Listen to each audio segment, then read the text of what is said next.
they don't want it with me. You got a problem with me? Love, you don't want it with me. Man, you won't ever stop me. Who y'all really got a problem with? Who y'all really trying to solve it with? Who don't really like the sound of this? Who come with me getting down to this? You better step back, get your neck cracked, get laid down where you best at. Better check that with a fresh map. Get lost now with no extract. Like, look, that's all me. Got my number, don't call me. We eating up, that's all beef. You freezing up, that's y'all's team. Cause we don't really lose no more. All about heating up, leaving that cold. You can see beating up, killing that show. I ain't about giving up, no.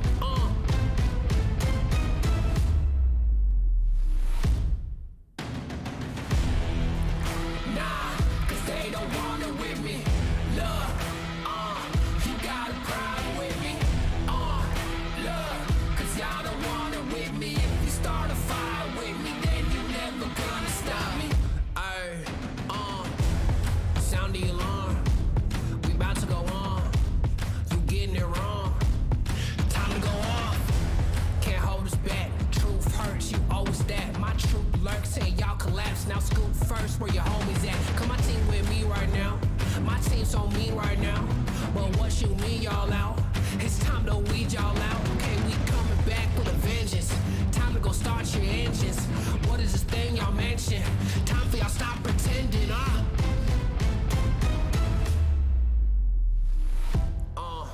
Nah, y'all can't do that. Where your crew at?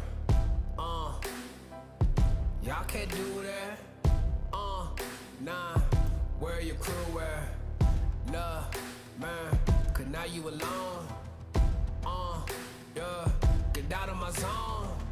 Man, cause now you alone. Love, get out of my zone. Nah, cause they don't want it with me. Look, you got a problem with me. Look, cause y'all don't want it with me. If you start a fire with me, then you're never gonna stop me. Nah, cause they don't want it with me. Look, you got a problem with me. Look, cause y'all don't want it with me. If you start a fire with me, then you're never gonna stop me.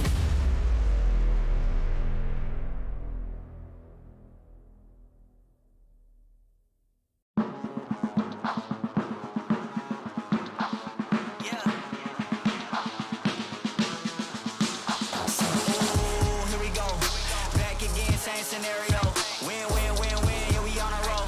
Yeah, 2, 4, 6, we like 10 and 0. I should probably tell them something that they didn't know. Back then we was down with nowhere to go. Shit, might have been down, but we didn't fall. Now we running it like some intervals. Ooh, what now? Tell me who you see when you look straight up. Like, wait, who? Us now. What you gon' do when we pull up on you? Like, ooh, touchdown. You already know what it is when I come through you. Ooh, shut down. Shut down. Say, ooh, what now? Tell me who you see when you look straight up. Like, wait, who? Us now. What you gon' do when we pull up on you? Like, ooh, touchdown. You already know what it is when we come through you. Ooh, shut down. Say, ooh, shut down. Say, ooh, give me that crown. I need that now, right now. Ooh, don't make a sound. The Snapdragon Pro Series is brought to you by Snapdragon Elite Gaming and Monster Energy.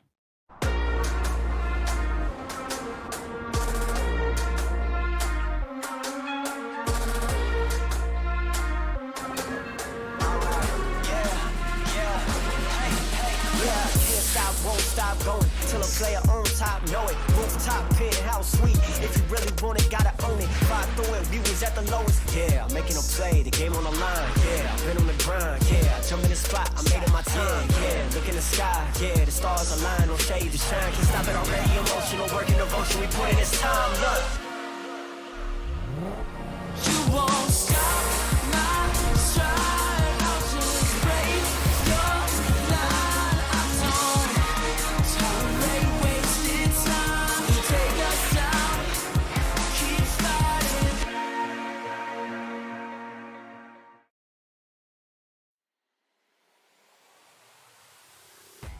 What is up, ladies and gentlemen? Welcome to the Snapdragon Pro Series Brawl Star. This is the Challenge League stage for Group B. My name is Husky. Alongside with me once more is Uwu, the magical unicorn.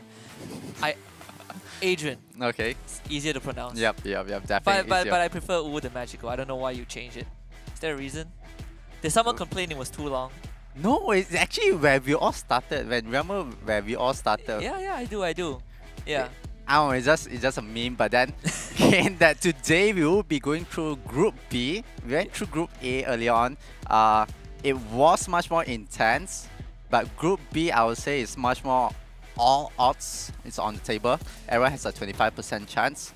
Oh, okay. It's 4-way, 25, 25, 25. It adds up to 100%. But I don't know, it feels like it's a bit it's very hard to predict. It's very unpredictable. The lineup, the gameplay, the game style, and definitely I feel like a lot of cheeses, a lot of mind games that is going to be played amongst all these teams.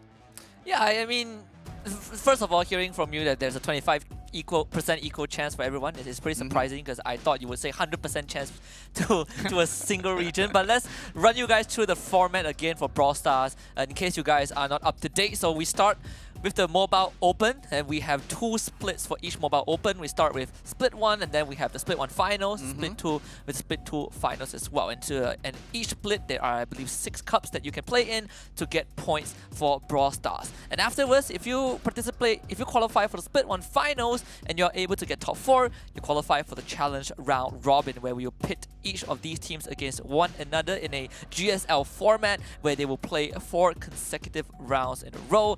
And afterwards, the teams that were able to conquer the round robins makes it to the Challenge Finals, where they will duke it out for a very lucrative prize pool. So only 4 teams will make it to the Challenge Finals for Season 1 and 2, and afterwards we'll announce the eventual winners.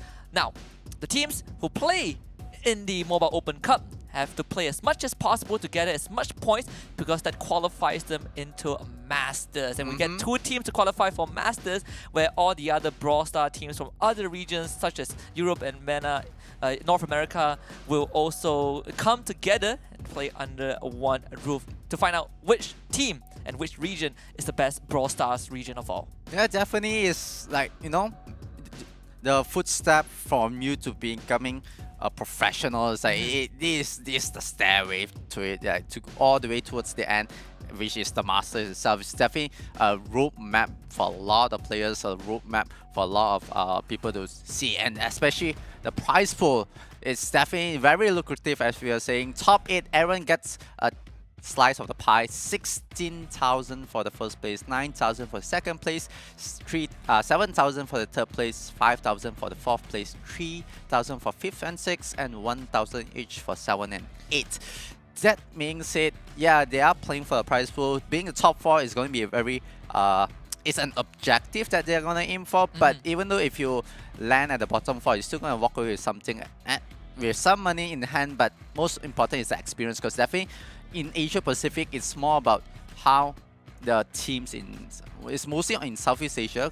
They have to adapt to the mechanical of Japan region itself, especially all of this is in Asia Pacific region alone. So adapting to the meta, adapting to the gameplay, adapting to the mechanics itself, it's going to be a bit tougher for players, especially from the Southeast Asia region, because dominance from Japan is strong. And as you can see in Group A, Zeta Division 1, they went 3-1 against Fluffy, 3-2 against Division 0. It's like, I mean, it's kind of expected, right? When we see the double Zeta teams fight out, unfortunately, one of them has to lose. And you gave me some interesting tidbits that, there were some trash talk going on. I say some trash talk, but it's only just Zeta Division 1 talking smack. Like, they gave Zeta Division 0 a piece of the humble pie, but I'm sure Zeta Division 0 are in safe hands for now. But today, we look at Rising Sun Esports, we look at Midnight Zephyr, we look at Blood Diamond and Team Wood. These teams have been here for the split finals. They didn't make it until the end, but they did just enough to qualify for the Challenge GSL bracket. This is where it is. So rinse and repeat, just like Group A. We are going to see 3 series today, a best of 3 of 5 maps of 5 sets of maps. And afterwards, we'll find out who joins Zeta Division 0 in the challenge finals. Exactly, and earlier on I said there is 25% for each of the team, but it also ends up on the drafting and how they're gonna play it out.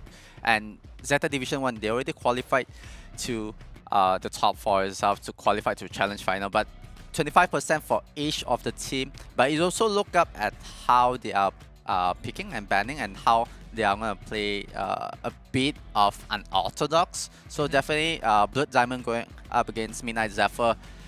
Odds for that matchup, it's a bit more of a 80-20. Yeah, I mean, I believe we have seen them play.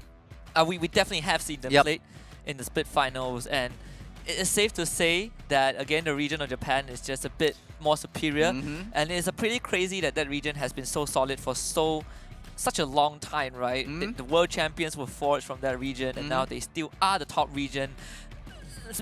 Malaysia, Singapore, the SCA region, we also had some moments of brilliance. We've been on that pedestal before, but ever since then, we have not been able to step foot back on that spot, thanks to Japan just being such a developed region in Brawl Stars. And today, again, we get put to the test. It feels like it's the Japanese region versus the entirety of Asia Pacific.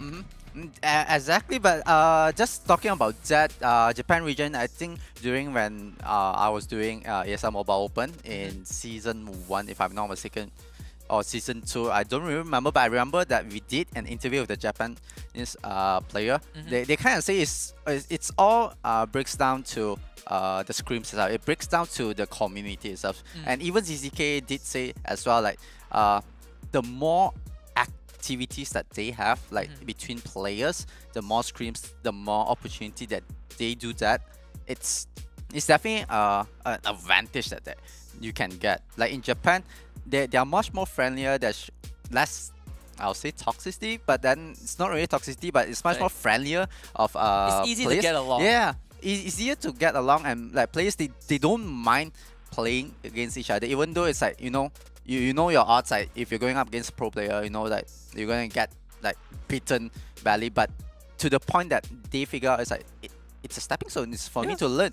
It's where I can improve myself and learn more from the pro players, and that is the environment that the Japanese players has been playing for at least 3 to 4 years. Meanwhile, in Southeast Asia, it's slightly different. Yeah, I can definitely get behind it, right? It's kind of the forged in fire mindset.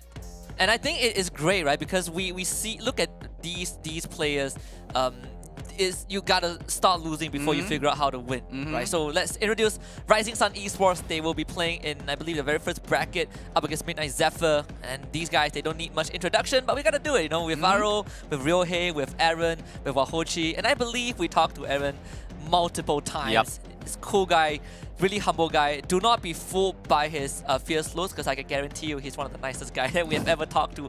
And these are your players on the screen today. And I think, you know, for Rising Sun Esports, they have actually drawn blood from the likes of Zeta Division, you know, back in the days. Even now, that might not seem as close, but I can guarantee you, in this bracket, I feel like they might be just a bit too much for Midnight Zephyr to handle, but we just have to find out when we jump into that game how far Rising Sun Esports has come. Because if the community that you describe is as it is, then I think the growth will be exponential. Yep, definitely. And Midnight Zephyr, Coupe d'Ace, Respawn, and Jordan, well, we have seen their face somewhere. We have seen them playing on a competitive level, but can they go up against the big team in Japan? The odds is against them. I say 80-20, but still there is a chance if they are able to pull it off. They have to pull off the upset. Mind games need to be played. They need to know how to break down the lineup. You can't go player matchup, player against player. You definitely can't go up against, especially the mechanical skills of Japanese players. What you can do is play the number game, team up. You have to, like, you know, team up at least 2 brawlers and just go on and try to weaken one side and try to get the dominance and get the advantage. That's what we say, strength in numbers. I remember last year when we throw back to Mobile Open Season 1 very briefly, except for Zeta Division, I think the lineup of Midnight Zephyr at that time, Yep. I believe was known as Team Flash, right? They, Yep. no, yeah, they were able to at least draw blood from a lot of these Japanese powerhouse, Mhm. barring Zeta Division for obvious Yep. reasons, because Zeta Division again was still at the top of the world, who then went on to become the world champions. But right now, there definitely has been some changes. I think the region of Japan has grown stronger. We also have done so, but I think the pacing from the Japanese region is just a bit faster, right? And when we look at the lineup of Midnight Zephyr, it is kind of 2/3 of what it usually was, right? Jordan being kind of the newer faces, Yep. the Cool DAs and Response. They've been together for long enough. They've been on the world stage, and it's Cool DAs has been there, and he has lifted the trophy. But coming to this, I feel like it's kind of a minor region gap, right? Just based off of what you've mentioned. Yeah, definitely a minor region gap. And just looking at how Coupe and Respawn, they have to respond to this, no pun intended, really. But the way how they have to like really put in the mindset, even when we are looking at the player cams just now, where Midnight Zephyr, they're a bit much more tense compared. Oh yeah, you can feel it. Right? Yeah, you can feel it. For a while, I thought Cool DA's camera was frozen. Right? He didn't move. He was just staring at the screen, probably reading out on stuff. But yeah, you can feel the tension. Yeah, definitely can feel the tension, and just looking at how they have to prepare. The first matchup itself, especially the first map itself is make it or break it. Because if you're able to throw off the momentum and break some part of the mentality from the Japanese player side, that's a win. That's definitely a very strong win, and you have to ride onto that. Because if you let go of that momentum, you're just gonna get wiped. You're just gonna get a tidal wave comeback. Yeah. In fact, so I don't know if you remember this, but for the Split 1 Open finals, we actually played sets of best of 5 instead of best of 3, right? And these teams actually went through that, so technically they got more games in.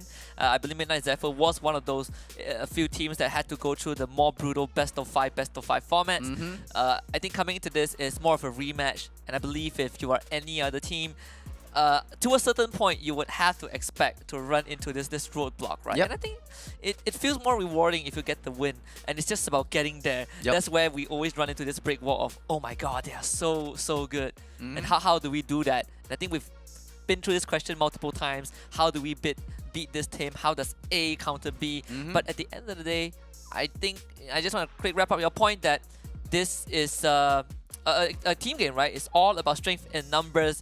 And we're going to cut to a short commercial break, but we guarantee you when we come back, there can be more Brawl Star actions for the Snapdragon Pro Series. The Snapdragon Pro Series is brought to you by Snapdragon Elite Gaming and Monster Energy.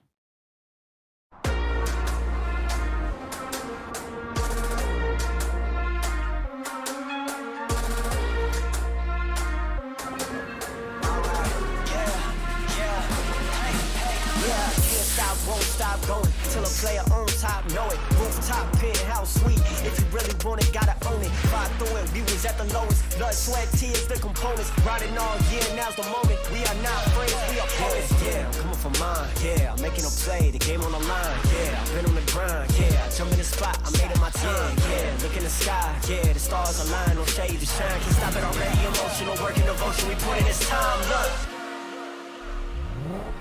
You won't stop.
get it. I'm on the mission, snap any minute, casually winning. Stop tripping on me, stop dissing on me. Yeah, I got a dream, can't take it from me. My fire's burning, I'm always learning. Tell me where to go, man, I'm on a journey. Yeah, I can't explain it, I get excited. Keep it 300, King Leonidas. Strap in, cause it's gonna be a long ride. Working on me every single day and night. There comes a time when your worlds will collide.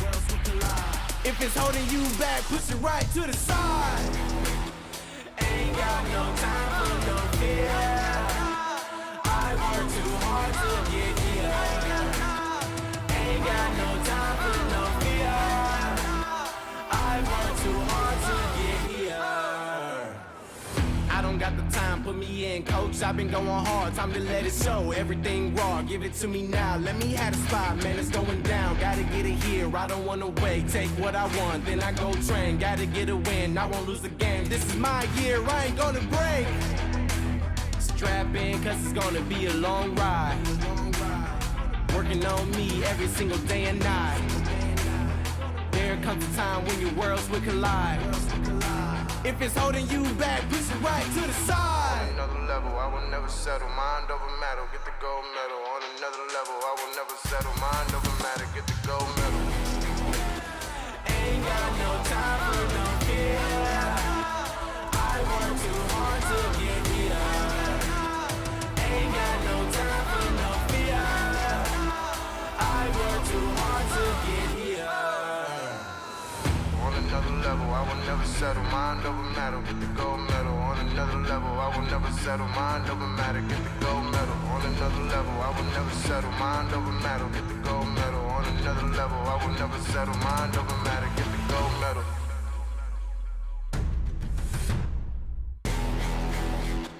Ain't got no time for no fear. I work too hard to get here. Ain't got no time for no fear. I work too hard to get here. Ain't got no time for no fear. I work too hard to get here. Ain't got no time for no fear. I work too hard to get here.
Tell me who you see when you look straight up. Like, wait, who? Us now.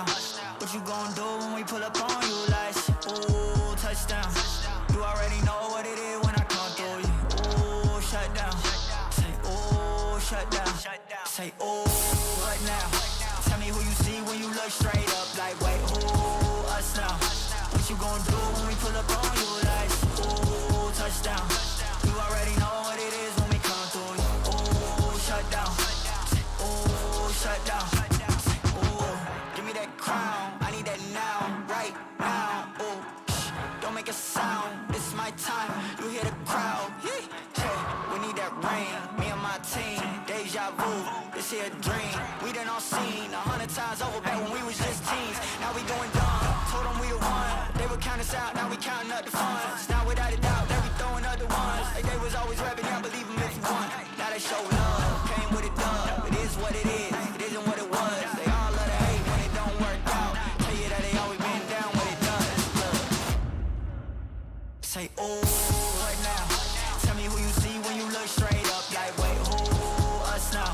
What you gon' do when we pull up on you? Like, ooh, touchdown. You already know what it is when we come through you. Ooh, shut down. Ooh, shut down. Say, ooh, what now? Tell me who you see when you look straight up. Like, wait, who? Us now. What you gon' do when we pull up on you? Like, ooh, touchdown. You already know what it is when we come through you. Ooh, shut down. Ooh, shut down. Ooh.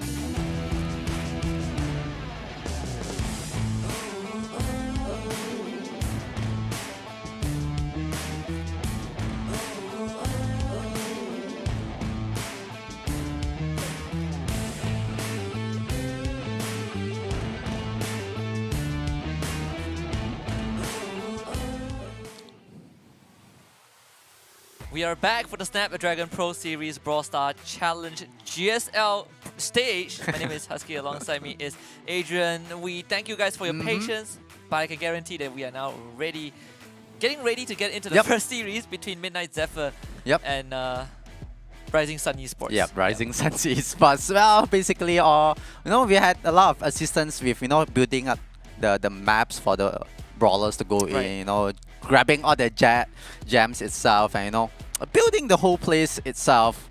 So it's definitely going to be taking some time, but then we are back now. Yeah, absolutely. And if you guys have anything you want to let us know, you want to show us, you have some memes, some creations of your own on social media, do so with the hashtag Snapdragon Pro Series, and you might stand a chance to be featured on live broadcast. Because for me, I love to see what people think about the video games that they like. And if you guys are people who like to predict, drop it down in the prediction. Well, drop it down in the chat on twitch.tv. Let us know who you think is going to win this one. I know my answer. I know who is going to win. But I just want to hear what people think, right? Because we all love a good upset. Yeah, definitely want to see the stats from the community, thinking who might win and who will lose. But we will be looking at the maps selection, the map rotations sequence, and also the picks and ban. But the first up, we will be going into chill space, gem grab. This is going to be quite interesting of sequence that you see, because you start off with much more intense, or much more hook and poke. You try to grab some map advantage. Then later you go on to the brawl ball. It's much more of fun mode. So. I feel like Midnight Zephyr, they might want to play super aggressive in chill space, just to get that advantage. Definitely, whoever's picked up the first map will have the advantage, but especially going up against Rising Sun's esports, it's the mechanical skills. I can't emphasize more onto that, especially players from Japan, like how mechanical gifted are they. But even God's Bleed, so definitely Rising Sun's esports should get an advantage on top of them, Midnight Zephyr definitely have to play super aggressive, especially on kill space itself. And just looking at the brawlers that's gonna be picked up, it's pretty interesting from the side of Rising Suns Esports. I think it's interesting for both teams, Ooh. right? I mean, you want aggressive. Midnight Zephyr don't really reflect that aggressiveness, but what they do have is a ton of utilities to control zones. You Yep. get pickoffs, you can easily push the members of Rising Suns Esports away, and I think this lineup complements it, right? Especially, I think the Bo, who has been kind of a staple zone controller for a lot of teams, especially when it comes down to gem grab. I think this is one of the drafts that Midnight Zephyr can definitely pull off. But on the other hand, you want aggression? I mean, Rising Sun Esports is bringing that, right? We see the Stu is a very staple brawler when it comes to aggression. A lot of mobility, hard to catch, annoying to deal with. And I just want to get your opinion on this. Which draft do you think kind of fits the repertoire for this gem grab round? Oh, just based on the picks itself, looking at how Rising Suns Esports picks, they have a lot of mobility. They do have mid-range to long-range projectile, but Midnight Zephyr picking up the bow and the Jeanette, so it might not be as strong as it is, because you have to deal up with the Stu. You need to be careful against going up against Stu. But Rising Sun Esports, they already have 2 gems. They are sitting on the blue side. Meanwhile, Midnight Zephyr, they are playing from the red sides. Aaron getting the first blood onto Coup the Ace, and Respawn might be going down as well. Yeah, and I think we are starting to see a bit of a problem, right? Especially when we see Ryohei right now. There's not much members of Midnight Zephyr that can deal with him. It's very beefy, has this boomerang projectile that constantly zones you away, gives him good control of where the gem spawn is. And when he uses that super, when he rolls at you, there's no way for Rising Sun Esports to stop that. So I'm slightly worried just based off of the first few interactions that we've seen, but it seems like Midnight Zephyr are dealing with it just fine. Jordan gets rid of him, 5 gems in the pocket of Midnight Zephyr, and now they get control. Yeah, definitely. Midnight Zephyr finally getting the control itself, but looking from Rohit's projectile, it did get a buff on the brawler itself. It has a 50% buff, but Coup the Ace trying his best. Will be able to take him down. Rohit will go down. Aaron still holding on. He will be brought down, but the gems goes down as well. Midnight Zephyr, they start down the countdown. And they just gotta run. Ryohei not able to get close thanks to Jordan. And the countdown actually got reset just for a while. But I think this round is pretty much done, right? Midnight Zephyr looking for the first blood. Aaron, it has a flag. He's on that Stu, but you cannot find any way in. Coup the Ace gives some assistance with the airstrike. They're going for response and they actually get it. They're trying to steal the gems away. Rising Sun Esports getting the big turnaround. Midnight Zephyr not able to run the clock. And Rising Sun Esports now get their own countdown going. 16 gems in the bag, and 10 of them are in Wahochi. And we thought Midnight Zephyr drew first blood, but Rising Sun Esports make sure that if you are playing against them, they make it clear who is the superior team. And I think match 1 is done and dusted. What an opening to our first series. Definitely an opening to the series. I was a bit stunned just looking at how Midnight Zephyr, they had the advantage. They had the gem. They started countdown like twice. Yeah. But then they dropped the ball. They dropped the momentum. They lost map advantage. They gave a lot to Rising Suns Esports where they can push freely. They're not afraid at all. And I tell you, that's what we discussed. That's what we pointed out, right? Like Rising Sun Esports can run into. And also they drew Coup the Ace away.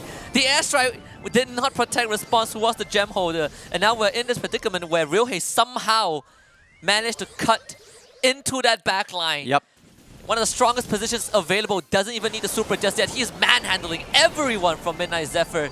And despite Coup the Ace's best efforts, he's only good for 1, and Aaron has already gotten 6 of that gem. Yeah, Coup the Ace, a lot is on his shoulder. He needs to protect the line. He needs to hold the fort for his team. Meanwhile, Jordan and Respawn, they have to protect Coup the Ace whenever Coup the Ace goes aggressive, but Rohit sidestepping around the roses around Coup the Ace. Finally, Coup the Ace will be able to bring him down.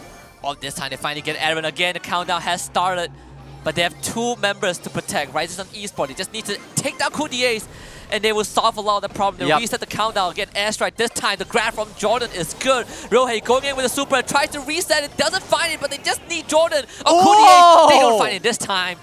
Midnight Zephyr pushes us all the way to a third match. Yep. And I love this. I am loving what we're getting, right off the gate.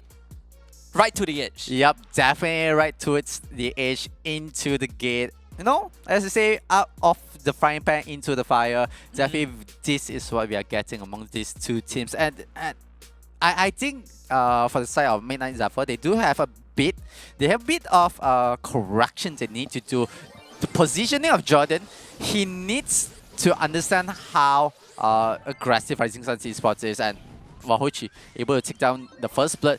But Jordan, he has to play that anchor. He has to position himself properly, because if he's out of position, the last play that they did was a bit dangerous for him, because if he got too aggressive and Rising Sun Esports able to push on top of him, that's it. They might drop the gem and they might repeat the same mistake in the first match. It's already 7 gems. Yep. I mean, Midnight Zephyr, this is, I believe, the third time that they are in this position. Meanwhile, Hochi is doing a lot of work on his own and still gets rid of Jordan. And with now, in this case, Ryohei is just going to go in, takes the bow super, and that is good. For Midnight Zephyr, they are able to temporarily push Aaron away. They set up the supers, those landmines, and it's going to buy some space for themselves, but it is a long uphill climb to get those gems into an even spot. And we've seen what Wahoshi can do. He gets the super, he dive bombs in, he destructs your backline. And this Midnight Zephyr is a formation that cannot be broken. And now they stick together like glue. They get rid of Ryohei one more time. And they make sure that Aaron cannot get close to the last gem, but he's going to sneak it with the Stu. Wahoshi goes down, but Midnight Zephyr has a lot of work to do. Kudi Ace, he's just going to send himself straight towards the backline, but it's going to take a long time because Wahoshi just came back to life, and we have 6 seconds left. Wahoshi grabs the kill onto Jordan. Without the genie, you got no grab. And Rising Sun Esports starts it off in a very close, but still victorious set. Yeah, just looking at this set alone, the third round, I feel like Midnight Zephyr, they have a bit of communication breakdown between the players itself, like how how everything is being happen right in front of them. Like, yeah, it is the microseconds itself that they have the reaction, but just looking at how the positioning, it was a bit slightly weird. Like, Aaron has their own matchup to go. Aaron's like, oh, I'm trying to do this, I'm trying to do that, but I feel like in-game leader or someone, they have to step up. They have to like put on commander, right? They have to address. Rohi is doing something. Wahochi, you have to keep it in check. Aaron, you have to have the in-game leader that speaks volume to the team, like telling the whole team like what to do. It feels like, Coup Days is going up towards the backline, as you can see, but there's no reaction from the team itself. It feels like there is a bit of awkward breakdown there, but I'm gonna hope that they fix it, especially on Brawl itself, because it's much more chill, it's much more relaxed. I have emphasized multiple times, and I think you will be sick of me saying multiple times that Brawl is it. I have never taken Brawl seriously, because Brawl, well, I mean, it's a fun mode. Well, I mean, so my question to you is: were you playing for $16,000, buddy? If every single set is a Brawl, sure. No, the point is, this could cost you a chance to get, let's not talk about the price, right? To even qualify, right? Again, like I do concur. Sometimes I take it with a grain of salt. I think it's a very fun mode. It's my favorite mode. But when you put yourself in a competitive setting, I feel like that fun goes out the window, right? You have to enjoy the game, but you also have to play to win. I think in this case, for Midnight Zephyr, I don't think they've. Well, I don't want to say this, but they probably don't have as much to lose compared to Rising Sun Esports. I think we had this conversation just now during the break where you were saying that Zeta Division, they dropped a game against Fluffy in that Group A. But even then, a lot of things is on the line. The pride is on the line. The region is watching. I think you can say the same for Rising Sun Esports. Right? Yeah, definitely Rising Sun Esports. They just need to do what they are doing. They just keep up the momentum, keep up what they have in mind, the way how they dissect the section.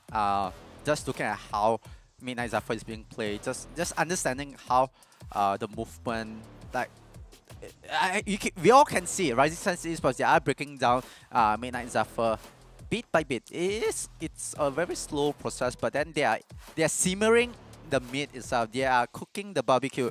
They are layering the sauce itself. But they understand how to prepare and how to execute Midnight Zephyr. They definitely understand that concept. They have, well, honestly, they have went up against Midnight Zephyr. Not under the same name or the same organization. It's a long history, right? Yep. So they definitely understand how to go up, especially against Cryptids, especially Response. Jordan is someone new to them, but the way how they understand, and look at the lineup from Rising Sun Esports. They did not differ at all. Yeah, well, except for one pick, right? Yeah, They took something away from Midnight Zephyr. But aside from that, we still see the exact same style, just like you said, what they want to go for.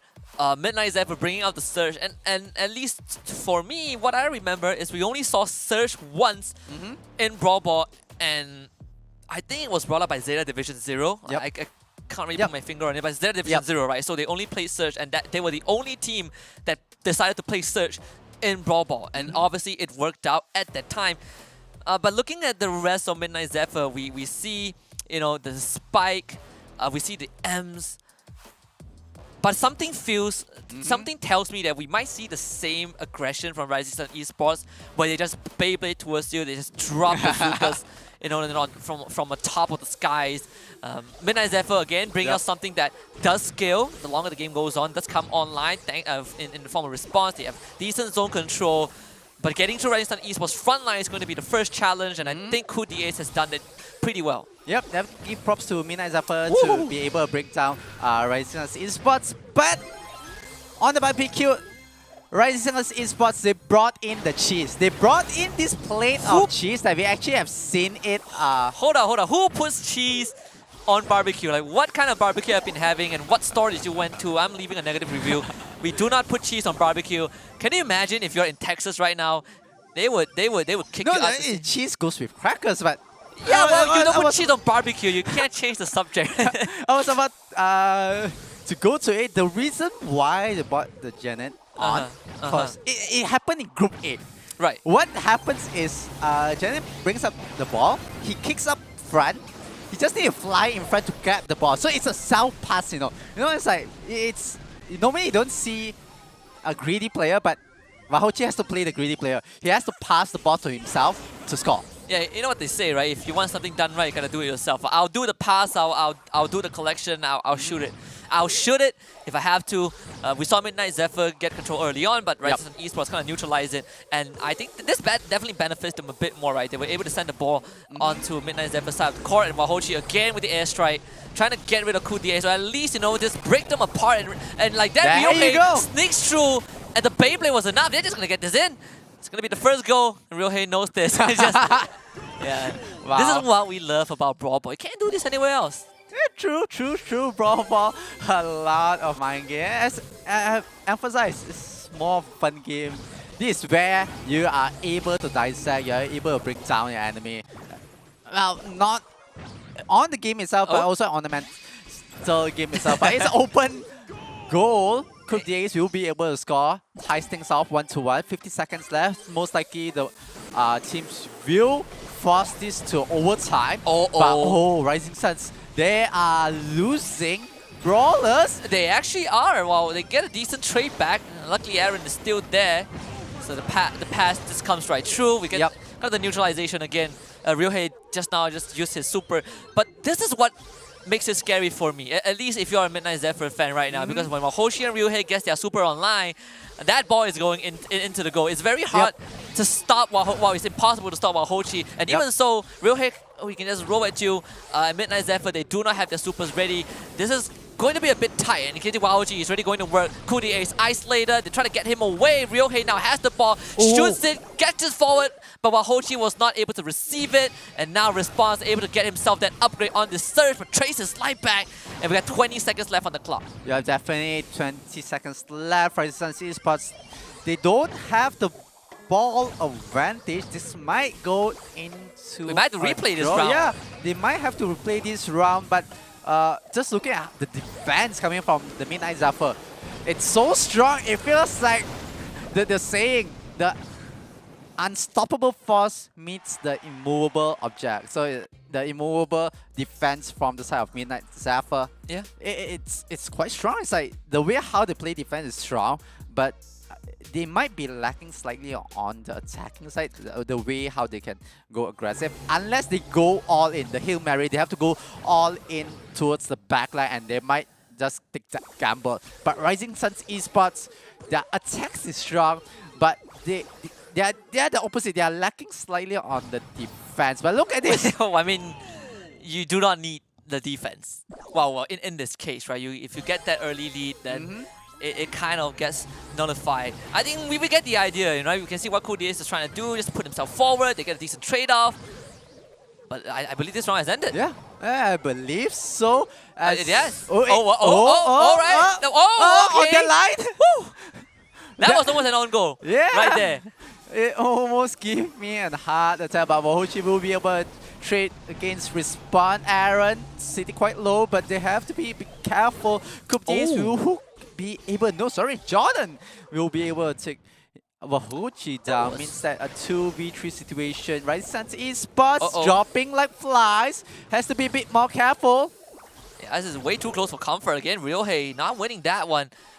Midnight Zephyr just get the staggering going, but unfortunately, again, no progress, right? They don't really have the mobility to move up forward, so Rising Sun Esports, they just go for the respawn, and in this case, they get a decent trade. Wow, not decent already, Ryohei. Oh, they get the ball pass, the aerosol spray from Codius, not enough, Ryohei just goes for the long shot and scores it from half a court.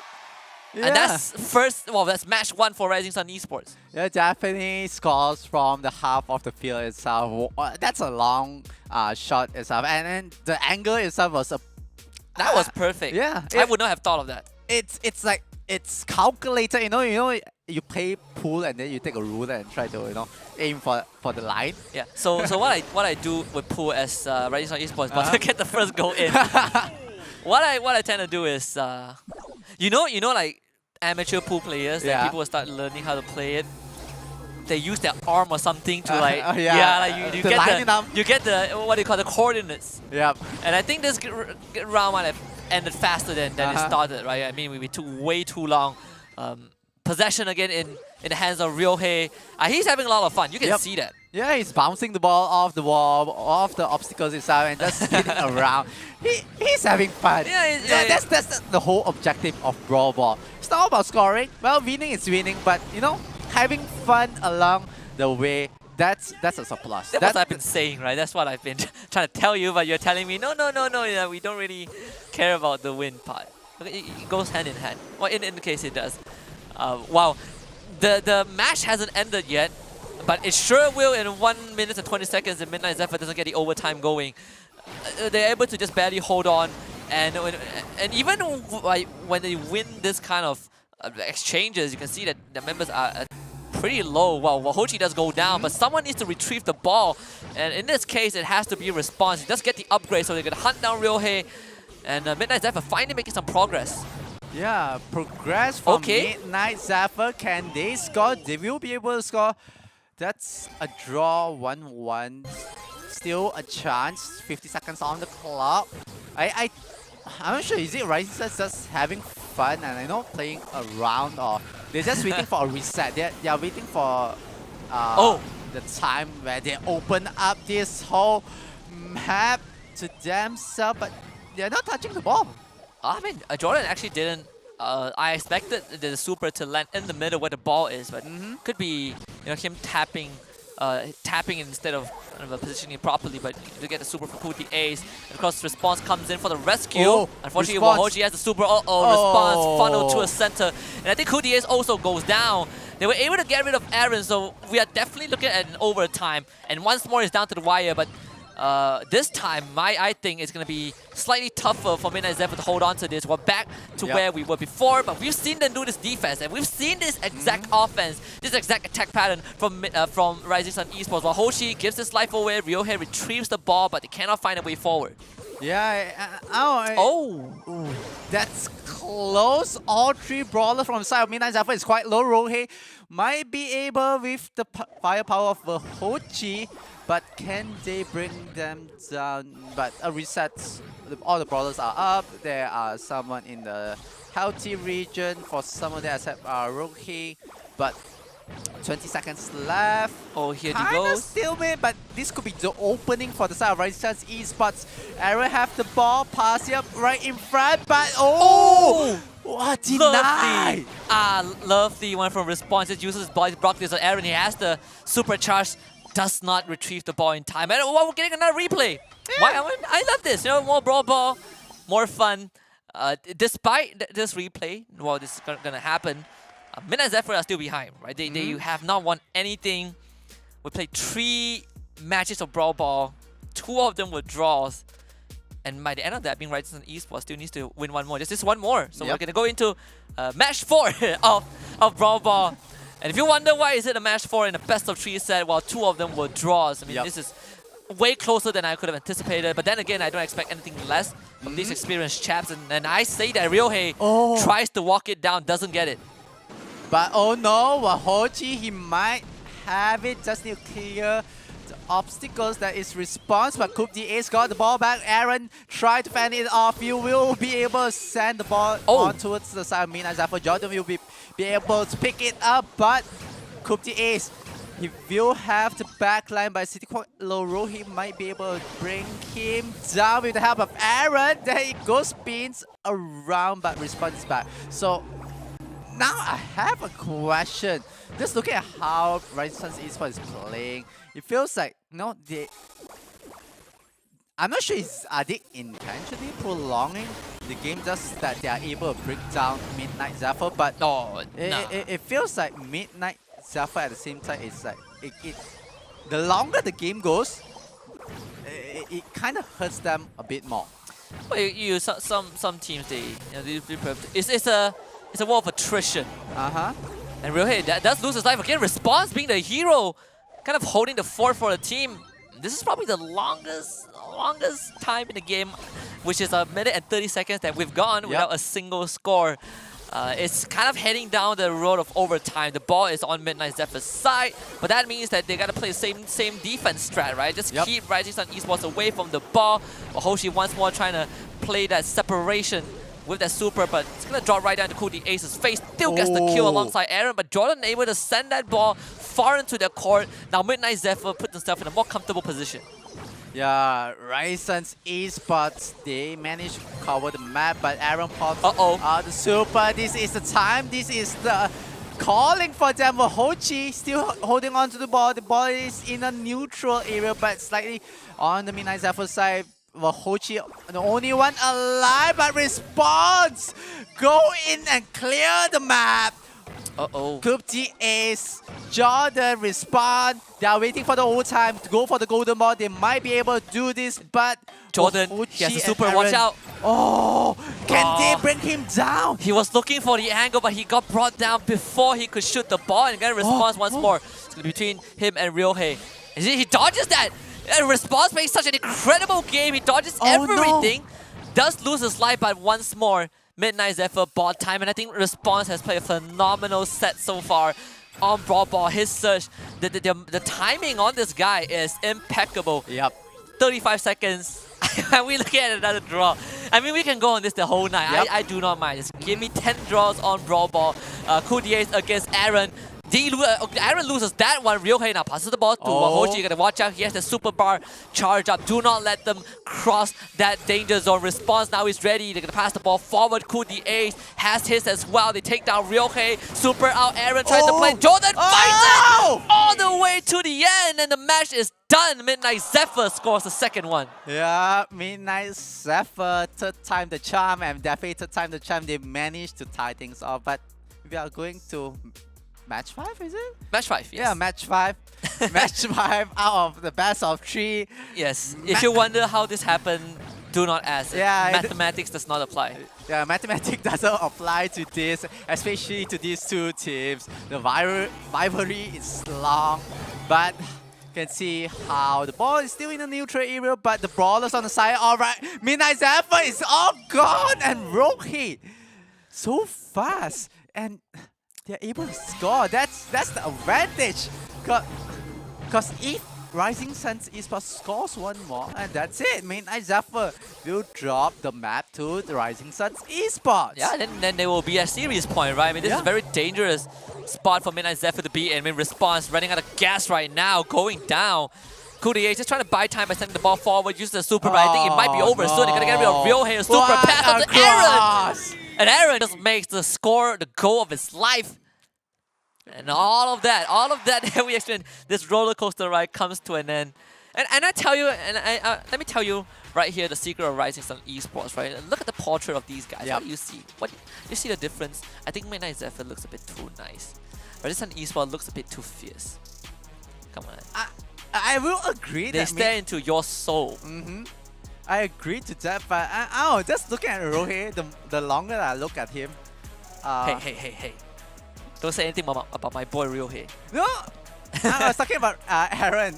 Sorry. The more you look at him, the It more eats like, it into feels you. like it's intimidating. But the longer that I look at him, it feels like it's. I don't call him an internet troll. What do But you mean internet troll? Come no, on. it's like a type of guy that he'll play around with you. He just joke around with you. Well, but at the same time, the moment you need him to be serious, he can Yeah. be serious. But that he just gave me the vibes that he's able, just fool around. I feel like if Rising Esports win, I might ask them like, who is the one that is always the one that playing? Who's the class clown, right? Yes. I mean, yes, we've yes. talked to Aaron before, so we kind of know what goes on.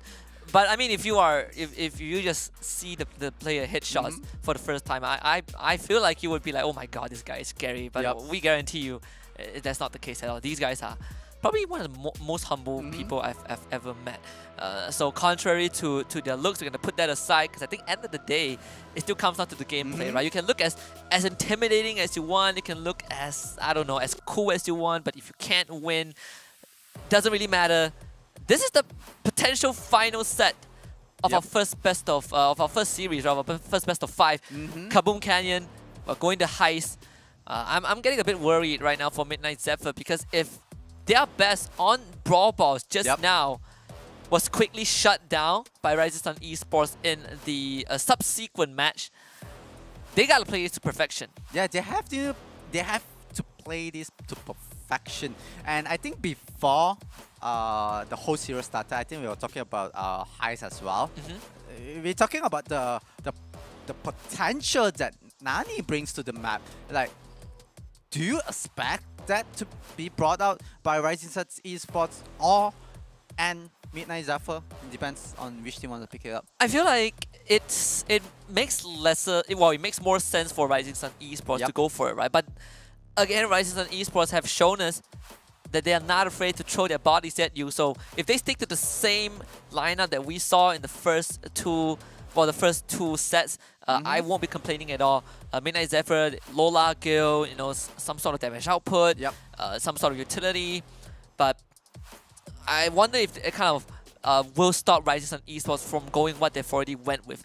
I believe Daryl was one of the more popular brawlers that has been used in the Split 1 and Split 2 finals, where you see Heist, people pick Daryl, they roll in, and they just completely, just brutalize the save. Rising Sun Esports, well, they have to pick their next 2 brawlers, so Midnight Zephyr gets to see what it's all about before they decide who they want to go for, and the Eve gets picked up by Rising Sun. That's kind of a curveball. I'm trying to recall from Group A because I remember they picked up the Eve quite a lot, but I'm trying to recall what actually happened with the Eve. If I'm not mistaken, they were able to use the Eve as a zoner. You zone out a lot of brawlers, zone out like advancements, and you're keeping brawlers in check. And there you go! Rising Suns Esports playing the meta, picking up Nani. It's like you have to be careful with Nani's super because the moment that the bot comes out, that's it. It's like, do you want to defend or do you want to let this rat appear and comes and hit your save? And that's where the Daryl comes in, right? You said that one of the solutions, because if you're a man with pride and ego, dying to Nani's bot is It breaks you as a person. But you also said, you know, the second solution is to face tank it, right? Yep. And initially, Lola and Gil, they don't have the health to do it. You just instantly explode. But Darrow does.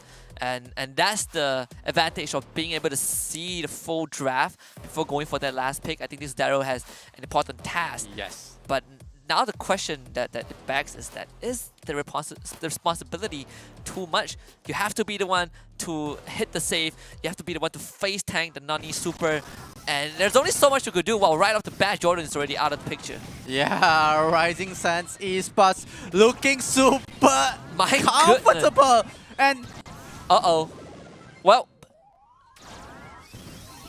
if that's the beginning, Yeah. I am very worried right now. yeah, I am super worried. I'm not sure why they are committing it alone. Like look at response. Goes in, try to go for the Nani, but Oh, yeah. Well, again, right? He has done this, right? He dives into you. He gets a super, dives into you, kills you, do damage. And of course, if you have the Eve, you float on water. Like, the terrain does not matter to you. Meanwhile, Hochi has so much more space to work with, and you know, on top of that, you have this abundance of utility that this brawler brings here to the comes the table. bot. And well, I guess even Darrow has problems right now with the bomb. Yep. They get rid of Hochi, but this is not defense against Rising Sun Esports. This is defense against, oh my god, here he goes. Hochi, yeah, more damage. This is defense against utility.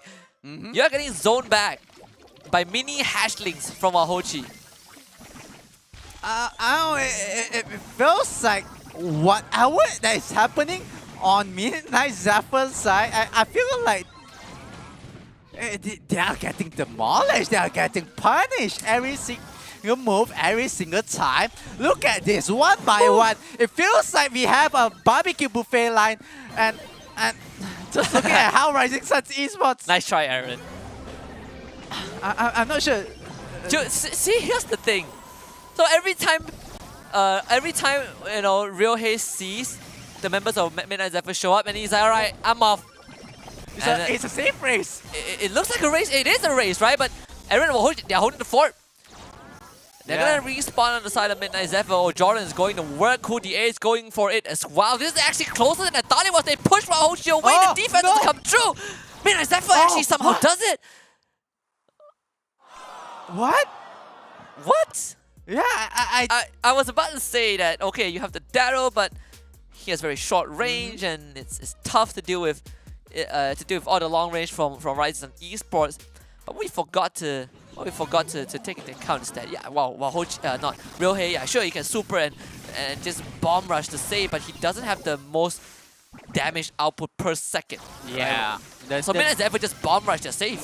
The DPS from Rising Suns not that impressive, especially on Rohi himself, but they have to do with what they can. But it feels like Midnight Zephyr might finally figure out a solution to the problem that they're having. You know, there's a buffet line. What do? We just keep feeding it until like there's an opening. There's like overwhelming where utility is being used. Everything is being spent from the side of Rising Suns Esports, and it feels like Rising Suns Esports, it might be deja vu. They might be just going for it, but I'm not sure. They have to finally take down response. I was a little bit worried at how they are gonna deal with response. Jordan goes down. Rohi will be able to retreat. This is a Midnight Zephyr just playing a fantastic game, kind of figuring out that, alright, I mean, you want to jump past us and go to our save? Yeah, sure thing. I mean, you can have it, but then your defense is severely weakened. Realhay, he just came back, but oh my god, that save is undeceived. Response getting a quick kill on the Realhay. They're still alive, and Midnight Zephyr looking for that very first round, first match, and actually find it. Wow, Midnight Zephyr able to pick up their first point, and that stop. Yeah, we got a series on our hands. Yeah. Right? And Midnight Zephyr finally getting something done. And I would say in a very convincing fashion, right? We spoke about some of the brawlers that we want to see. We want to see the Nani on Rising Sun Esports side. We wanted to see the Darrow getting picked up also by Rising Sun Esports, but was eventually taken by Midnight Zephyr. But the win, the 2-0 win, that is impressive. This reminds me of the team that I have seen a year ago that was able to at least put up a decent fight.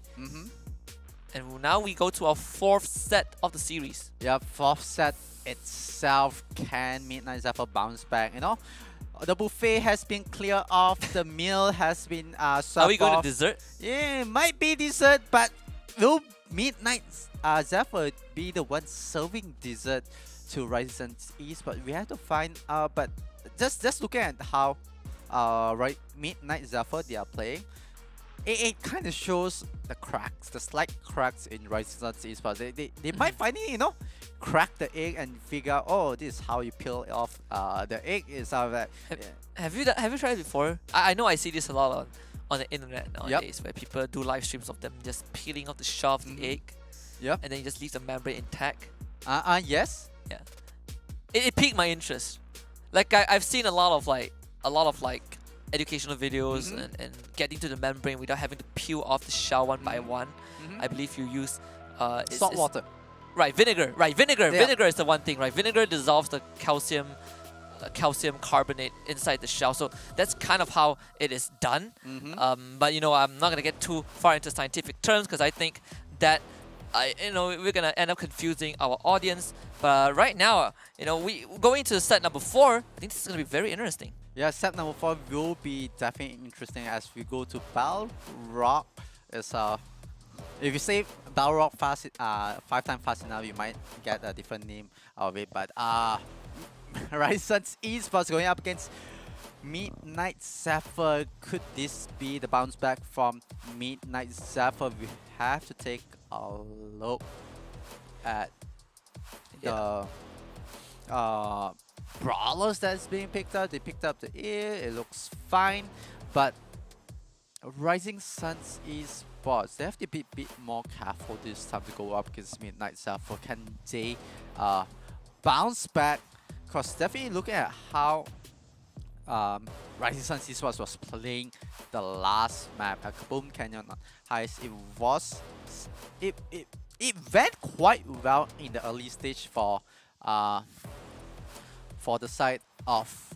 It went quite well for Rising Suns Esports, but later on, the moment that Midnight Zephyr finally figure out the crack, as I was saying, they are able to break down. They are able, you know, as you say, sure, you jump to a save, go for the poke onto it, but in the end of the day, Midnight Zephyr damage output, they have more damage output.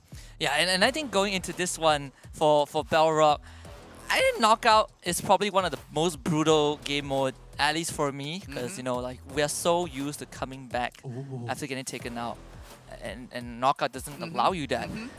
A lot of utility. While we see the healing, we see the front line from Midnight Zephyr. Rising Sun, wow, the Grom is out. Another pick that I think is pretty obscure overall, but it got me to Knockout. I think that's a pretty smart pick. Play that long range, right?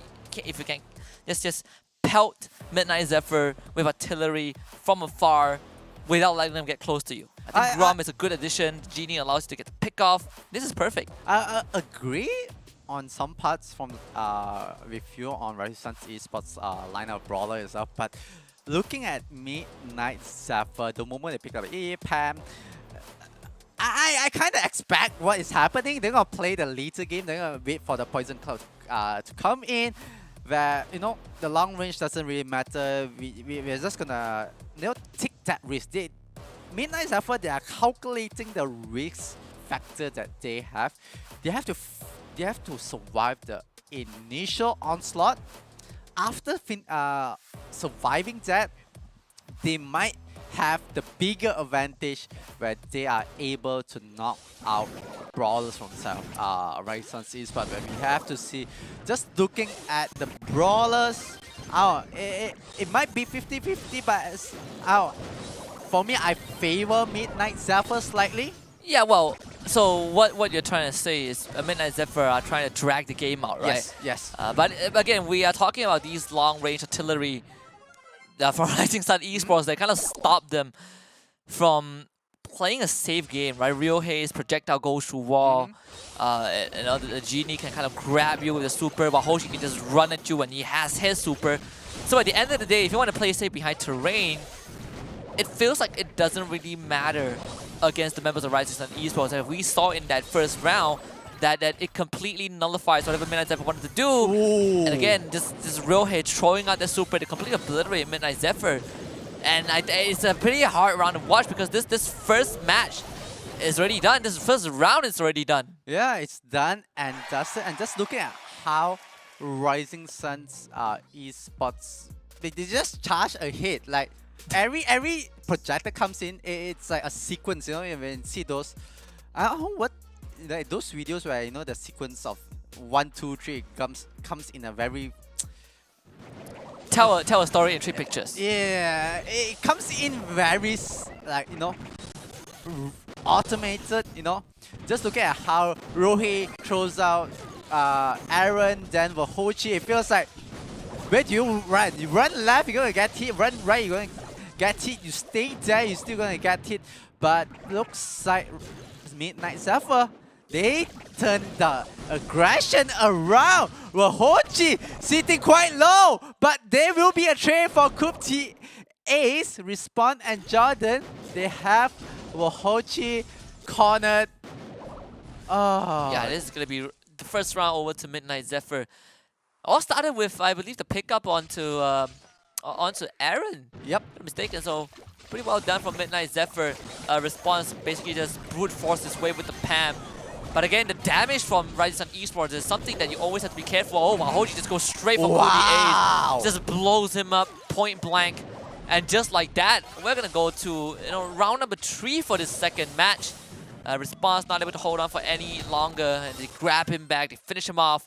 And this is Rising Sun Esports saying that we are 1 round away from winning the entire series. Yep. So if Midnight Zephyr wants to stay in the game, they gotta start winning the match first. Yeah, it's all in the hands of Midnight Zephyr. But talking about the Grom, does have a slight buff, I would say, to its damage on the projectile. It does a bit more damage compared to last time. If I'm not mistaken, it's 22% on the stats itself, where it deals a bit more damage. It's 1 projectile lesser to kill, basically.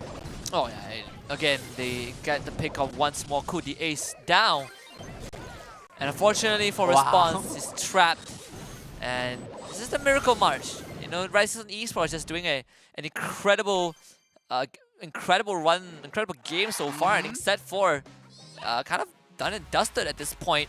Rising Sun Esports make it all the way to the next stage and put themselves 1 series away, 1 best of 5 away from Challenge Finals. Yep, definitely.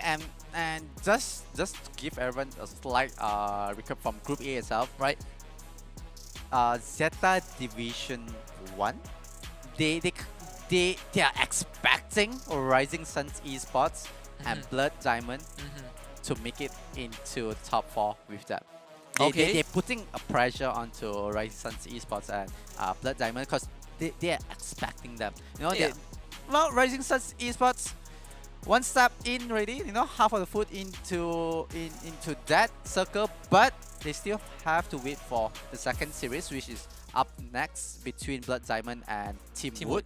So Blood Diamond, not to put pressure onto them, but the odds for them, I still say it's 80% to 20, where everyone has 25% as the individual team. Right. But the moment you go to a matchup, the odds, the stats, all changes itself. Yeah, I mean when the top teams, when the kings expect you to be there, you better be there. And I think I would think from a different perspective that it's less of a pressure and it's just Zeta Division believing in how strong Blood Diamond and Rising Sun Esports are to make it to top 4.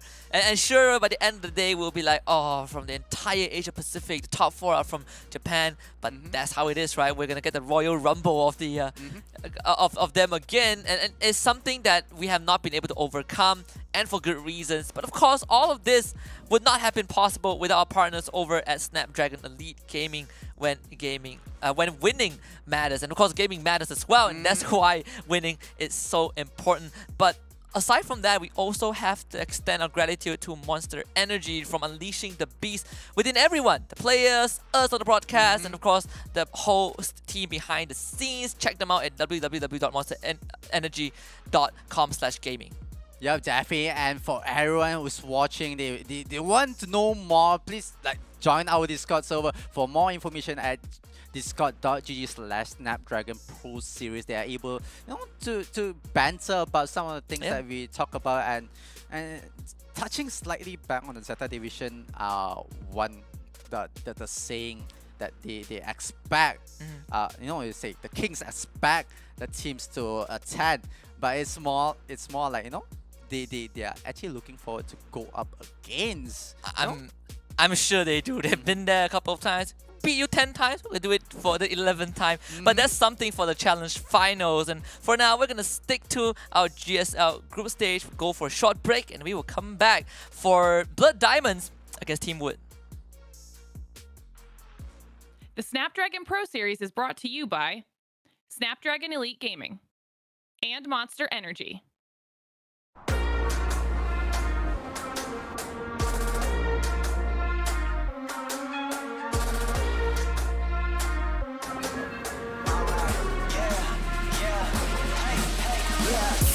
Won't stop going till a player on top know it. Rooftop penthouse suite. If you really want it, gotta own it. Fight through it, we was at the lowest. Blood, sweat, tears, the components. Riding all year, now's the moment. We are not friends, we are opponents. Yeah, I'm coming for mine. Yeah, I'm making a play, the game on the line. Yeah, I've been on the grind. Yeah, I jump in the spot, I made it my time. Yeah, look in the sky. Yeah, the stars align, no shade to shine. Can't stop it already. Emotional work and devotion. We put in this time. Look.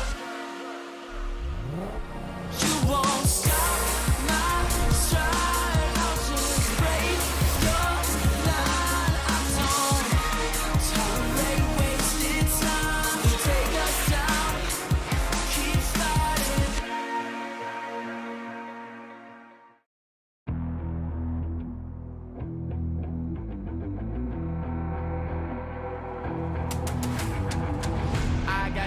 I'm on the mission, snap any minute, casually winning. Stop tripping on me, stop dissing on me. Yeah, I got a dream, can't take it from me. My fire's burning, now I'm always learning. Tell me where to go, man, I'm on a journey. Yeah, I can't explain it, I get excited. Keep it 300, King Leonidas. Strap in, cause it's gonna be a long ride. Working on me every single day and night. There comes a time when your worlds will collide. If it's holding you back, push it right to the side. Ain't got no time for no fear. I work too hard to get here.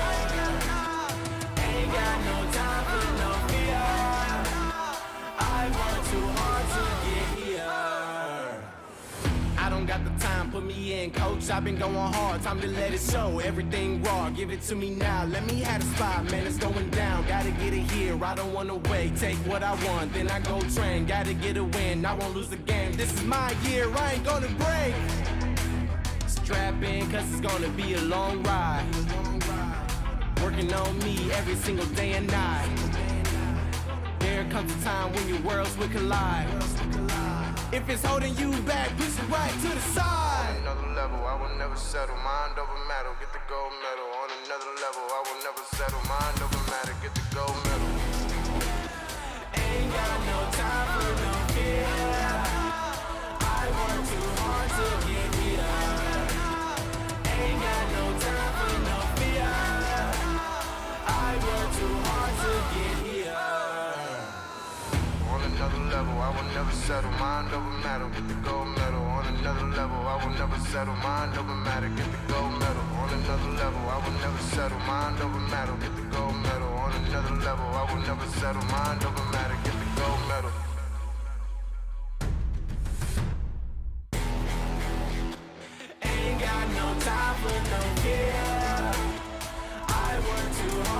get here. Ain't got no time for no fear. I work too hard to get here. Ain't got no time for no fear. I work too hard to get here. Ain't got no time for no fear. I work too hard to get here.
Welcome back to the Snapdragon Pro Series Brawl Star Challenge GSL or Group Stage. This is Group B, and we just witnessed our very first series between Rising Sun Esports and Midnight Zephyr in a 3-1 victory in Rising Sun Esports' favor. I'm Husky alongside Adrian. Now we're getting ready for the next series. It's going to be between Blood Diamonds and Team Wood. But before that, again, we'll be talking to one of the players from Rising Sun Esports in a bit.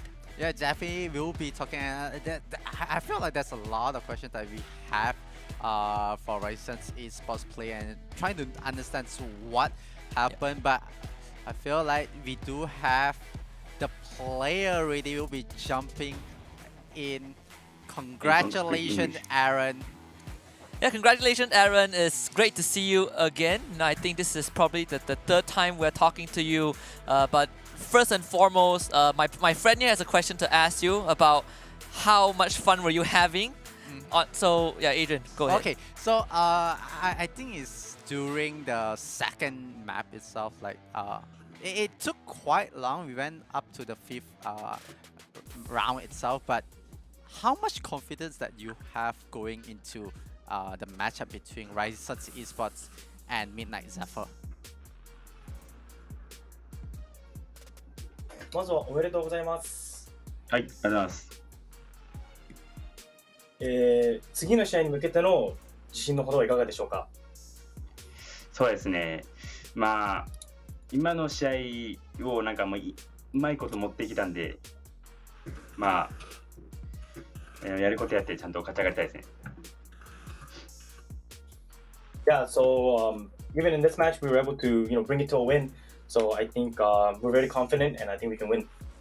All right, and that's good to hear, right? Just confident as always. But I want to quickly divert a bit. I want to ask you, so in your guys' photo shoot, you look the fiercest, right? Was there a reason behind that? You know, you look very nice in person, but in that photo, you look kind of scary, right? Like, is it a tactic to intimidate your opponents? You know, what's up with that one?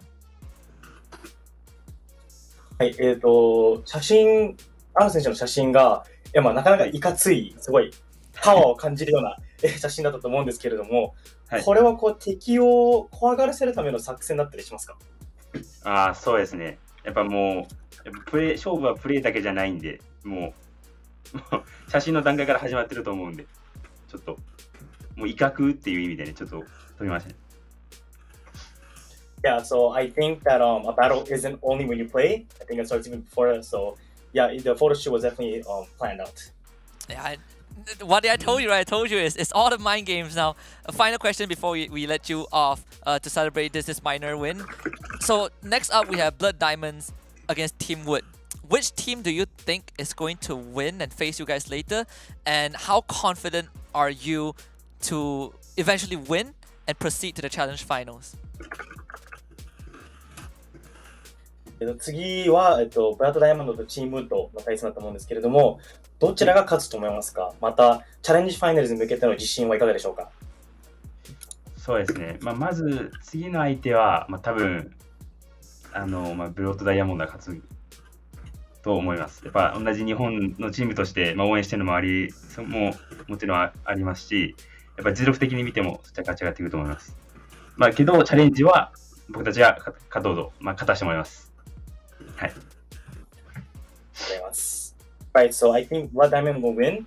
Of course, as the same Japanese team, of course, I'm very encouraging to win as well. And regarding the challenge finals, of course, we will win and go. All right, very simple and straightforward, just like what we expected. Thank you very much, Aaron, for being here again. I'm pretty sure we will talk to each other pretty soon if you are able to win your upcoming series. But for now, take a short break and we'll see you guys in a bit. ありがとうございました。ありがとうございました。Well, so a battle is not only when you're playing. A battle is also when you're not playing. That's one of the best, that's one of the most ghetto quote I've heard, which I think makes a lot of sense, right? Like you don't want to just show up and win the fight. You want to win the fight before you show up, and I think they've been doing a really good job. But now let's introduce the team that Aaron said is going to make it through, at least win this series. It's Blood Diamond, Ryu, Milk Grill, Mameshi, and Dempsey. And these guys again have been around for a long time. I mean, if we look at some of them, Dempsey and Mameshi, these guys have pretty darn experienced players, and I would say super good at what they do. Yep, definitely Mameshi and Dempsey, they have a lot of experience under the belt. They have a couple of titles under the belt. They now represent Blood Diamond with Milk Rio and Rio, and definitely they have, a calling right now since that Rise's esports. They can't wait to face up against them, and they're also giving that support that it's super, looking at how the community, the way how the thing Brawl Stars happens in Japan, it's more about community. Even though you're my competitor, but at the same time, I'm looking forward to go up against you. You have my support, but this time, looking at the players, they are ready. They are in the zone. But will Team Wood make the upset? That is going to be an interesting question, right? We saw Midnight Zephyr able to take one set off of Rise on esports, but now we go to Team Wood again. Some remnants of a world champion in this team, CZK, alongside Aaron, X9J, and Razel. So these guys, we've seen them in the split finals. They were not able to go very far, but they did just enough to qualify into the challenge GSL, and I think that's what matters the most. But of course, this time CZK will not be playing on this roster. And do you think that makes a big difference in the dynamic of Team Wood going into such an important series? Well, I have to look at it in a two-way. Like right now, they're playing X9J, Aaron and Razel. They, as I say, not playing CZK. CZK might be, transitioning towards more of a, coaching role. It's like, this means give it a try. Show what potential that you have and see what kind of composition. It might be, it throws off Blood Diamond slightly, unless Blood Diamond is already prepared. But just looking at how Team Woods they're gonna run with this lineup, it might be a bit of experimental coming in from Team Wood, but if it's all about the experience under the belt right now for Team Wood, because like the new kids in the block, some of them, they have to grab that opportunity. They have to be able to play with. They have to grab that opportunity. They have to be able to play with, profession to understand that, because like no one becomes a pro the moment they touch the phone and jump in the game. Of course, I wish that was the case. I've been holding a phone for half my life, and I can't even make it far enough in Brawl Stars. That's why I'm here on the desk. But we get the same map pool once more. It is the kind of the first bracket of this group just like what we saw, we had Chill Space, Sneaky Fields, Kaboom Canyon, Bell's Rock, and Dueling Beetles. And we made it as far as Bell's Rock in the first series, not able to cut it to, to Hot Zone. But this one, I think, is going to be a killer because last time when we talked to Team Wood, we actually talked to Aaron. Yep. And then we asked Aaron from Rising Sun Esports, what do you think of your odds, right? If we put you guys in a ring, who is going to win? And Aaron, well, Rising Sun Esports, Aaron says, I'm going to beat this guy hands down, right? Like, I don't care about my doppelganger. So, Team Wood, the only chance for us to see that rematch is if Team Wood beats Blood Diamond, which I think is a very tall ask. Yep. But we look at the draft that they have, it's not the max that I'm surprised. It's what came after the max for Team Wood. Yeah, definitely. But just looking at Blood Diamond as well, they pick out the Byron itself. Team Wood, they're running a bit of unorthodox lineup. They really trying their best to throw off Blood Diamond, but the Blood Diamond is not really that fast. Even though they picked up the Byron with the nerf itself, especially to the reload, the DPS is not really there, but it's still the very anchor defense that Blood Diamonds wants. And looking at how they are running with the lineup and the composition that hosts the whole Blood Diamond right now, it feels like they have aggression, they have defense.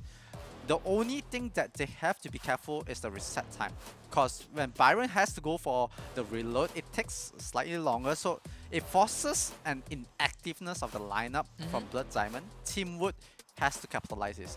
Team Wood has to put on all the aggression, really put a hold onto Blood Diamond and control the gem spawner. And we'll see if that's to come true again. The BB is one of the few brawlers that you don't see often, right? When we talk about melee ranged brawlers, it's always going to be the Mortis. Sometimes we see the Rosa, but BB is kind of the odd one out there. And we saw Dempsey just now getting the initial kill. And when you have Jay just running into you, I mean, you just pelt him with damage. Then again, Collapse Super is something not to be underestimated. And we're seeing X9J having a really tough time getting job done. And Blood Diamond already up to 6 gems. Yeah, Blood Diamond 6 gem on the hand, but Team Wood, they actually are playing CK in the lineup. Maybe he doesn't have his cam on. Okay. Blood Diamond, this is the line that they're holding. They're holding on this gen spawner. They're just pouting. They have the good defense. They are able to back off anytime. CDK will be able to go for the trade-off, but Dempsey sitting quite low mid. Riho has to back off and wait for Mameshi. Mameshi will try to join in, but CDK will be able to go for the pick-off. And it's one more gem for Blood Diamond. Yeah, and Griff doing its best result. We just see the super come out, kind of the retracting cash, but what Collapse Super able to do heavy damage to CZK, a good stun from Mameshi, keeping Razal in place, and finally he's again up to X9J, but there's an overwhelming damage from the side of Blood Diamond, stops him in his tracks. And I feel like this round 1 was kind of done and dusted from the get-go. It's just based off of what the interaction that we saw between the Collat and the BB. Yeah, it feels like, as I was saying, for Blood Diamond, the lineup, it has everything that they need. It's very well balanced. Team Wood on the other end, it feels like they really have to go for this aggression. They really have to push on, commit all 5. X9J, I feel like it's important for X9J to get that window, jump really into it. They pick up Dempsey, they pick up 2, now they have the gen spawner. They have to make sure to keep the brawlers on the side of Blood Diamond in check, especially for Dempsey and Mameshi. You don't really see the Byron go up in front because he will be playing at the back as the anchor. Yeah, and I do agree with the notion that you gotta keep this Colette in check, right? Normally when we look at G, it's always about the grab, the super that drags you back. It can really turn the tides around at the very end. And at the same time, I also feel like the properties of this Max and BB, they have to work together. You gotta get X9J in range for him to be effective, but So far, we don't see the synergy. X9J going off on his own, trying to control the right side of the map. But it's just Dempsey brickwalling him, and every time Dempsey gets that super, he just wins the trade. So whatever control that Teamwood had early on, it felt like it didn't matter. 8 gems right now in Blood Diamond's pocket. Yeah, I feel it's like it's over for the side of Team Wood. Blood Diamond does have it. They just need one more gem. They bring down one brawler. Rosal sitting in a very awkward situation. He might be sandwiched, but Mameshi holding his line, going for the trade-off. But X9J finally able to take him down. But they might be able to like stop too this. late. Yeah, Dempsey holding Rosal back. X9J going for Milker. They want to go for the reset, and of course, one swipe of the bat does it. But they have another problem. Is the countdown starts again. Yep, the countdown starts again. CDK and Rosal, they can't really do much. They It's not have enough to gems. wait for X9J to come back. Oh, they might be able to get Rick Rogan again into the reset, and again. Dempsey this time grabs it. He's like, all right, I will do it. But Teamwood might have bought enough time. 2 more gems in 10 seconds. I don't think there's enough gems. They gotta force a third reset.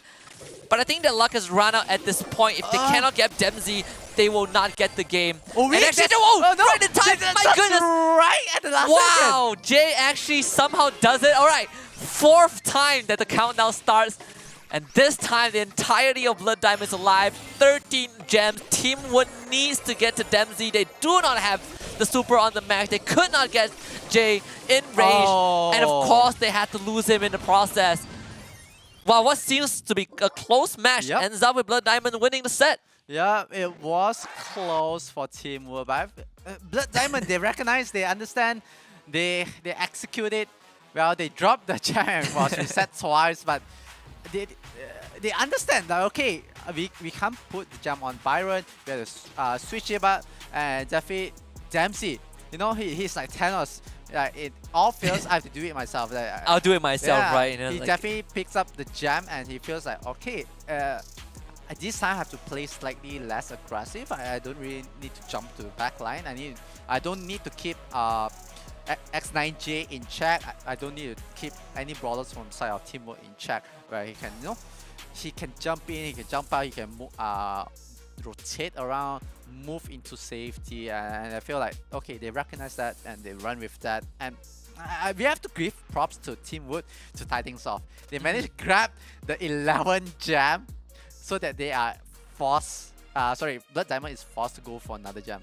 Oh yeah, and I think, you know, props to Teamwood as well, right? They were able to at least force the constant reset and even got it to a tie, you know, for a couple of seconds. But at the end of the day, it was still Blood Diamond finding that edge that took them long enough, right? Teamwood made them work for it. But now with that game 1, I think we go into sneaky feels for Brawl Ball. So the last one we saw went to 5 matches in the best of 3 because we had 2 draws. Do you expect it to be the same? Like, what are the different dynamics that we can expect from these 2 teams in Brawl Ball? Because from the composition that we have seen, they bring in completely different playstyles. Yep, definitely agree with you. Blood Diamond plays a different playstyle. They play, if I'm not mistaken, they play a bit more of mobility. Definitely you see those, might be a Genie, you might see Stu, you might even see Pam, but it might not be. Even a Crow, they could pick it up. But for the side of Teamwood, what I will kind of expect them is they might go back to slightly... they can go cheesy. They picked up the Crow for Teamwood, so it feels like they want to jump the back line itself. Yeah, that's one way to do it, right? You know, one of the fastest base movement speed in the game. I think Crow and Leon are 2 of that, but I generally don't see those 2 together. But well, Crow, I believe, did get banned at one point in that first series. So right now we see the Byron once more going over to Blood Diamond. They decide that, you know what, we're going to stick with the Byron. We give ourselves the Sandy this time, to give ourselves the Sandstorm. One of the most classic way to navigate in Brawl Ball is to have someone that allows to hide the ball. And I think Sandy is perfect. Yeah, it feels like Blood Diamond, they started off with very strong. Team Wood have to respond to this.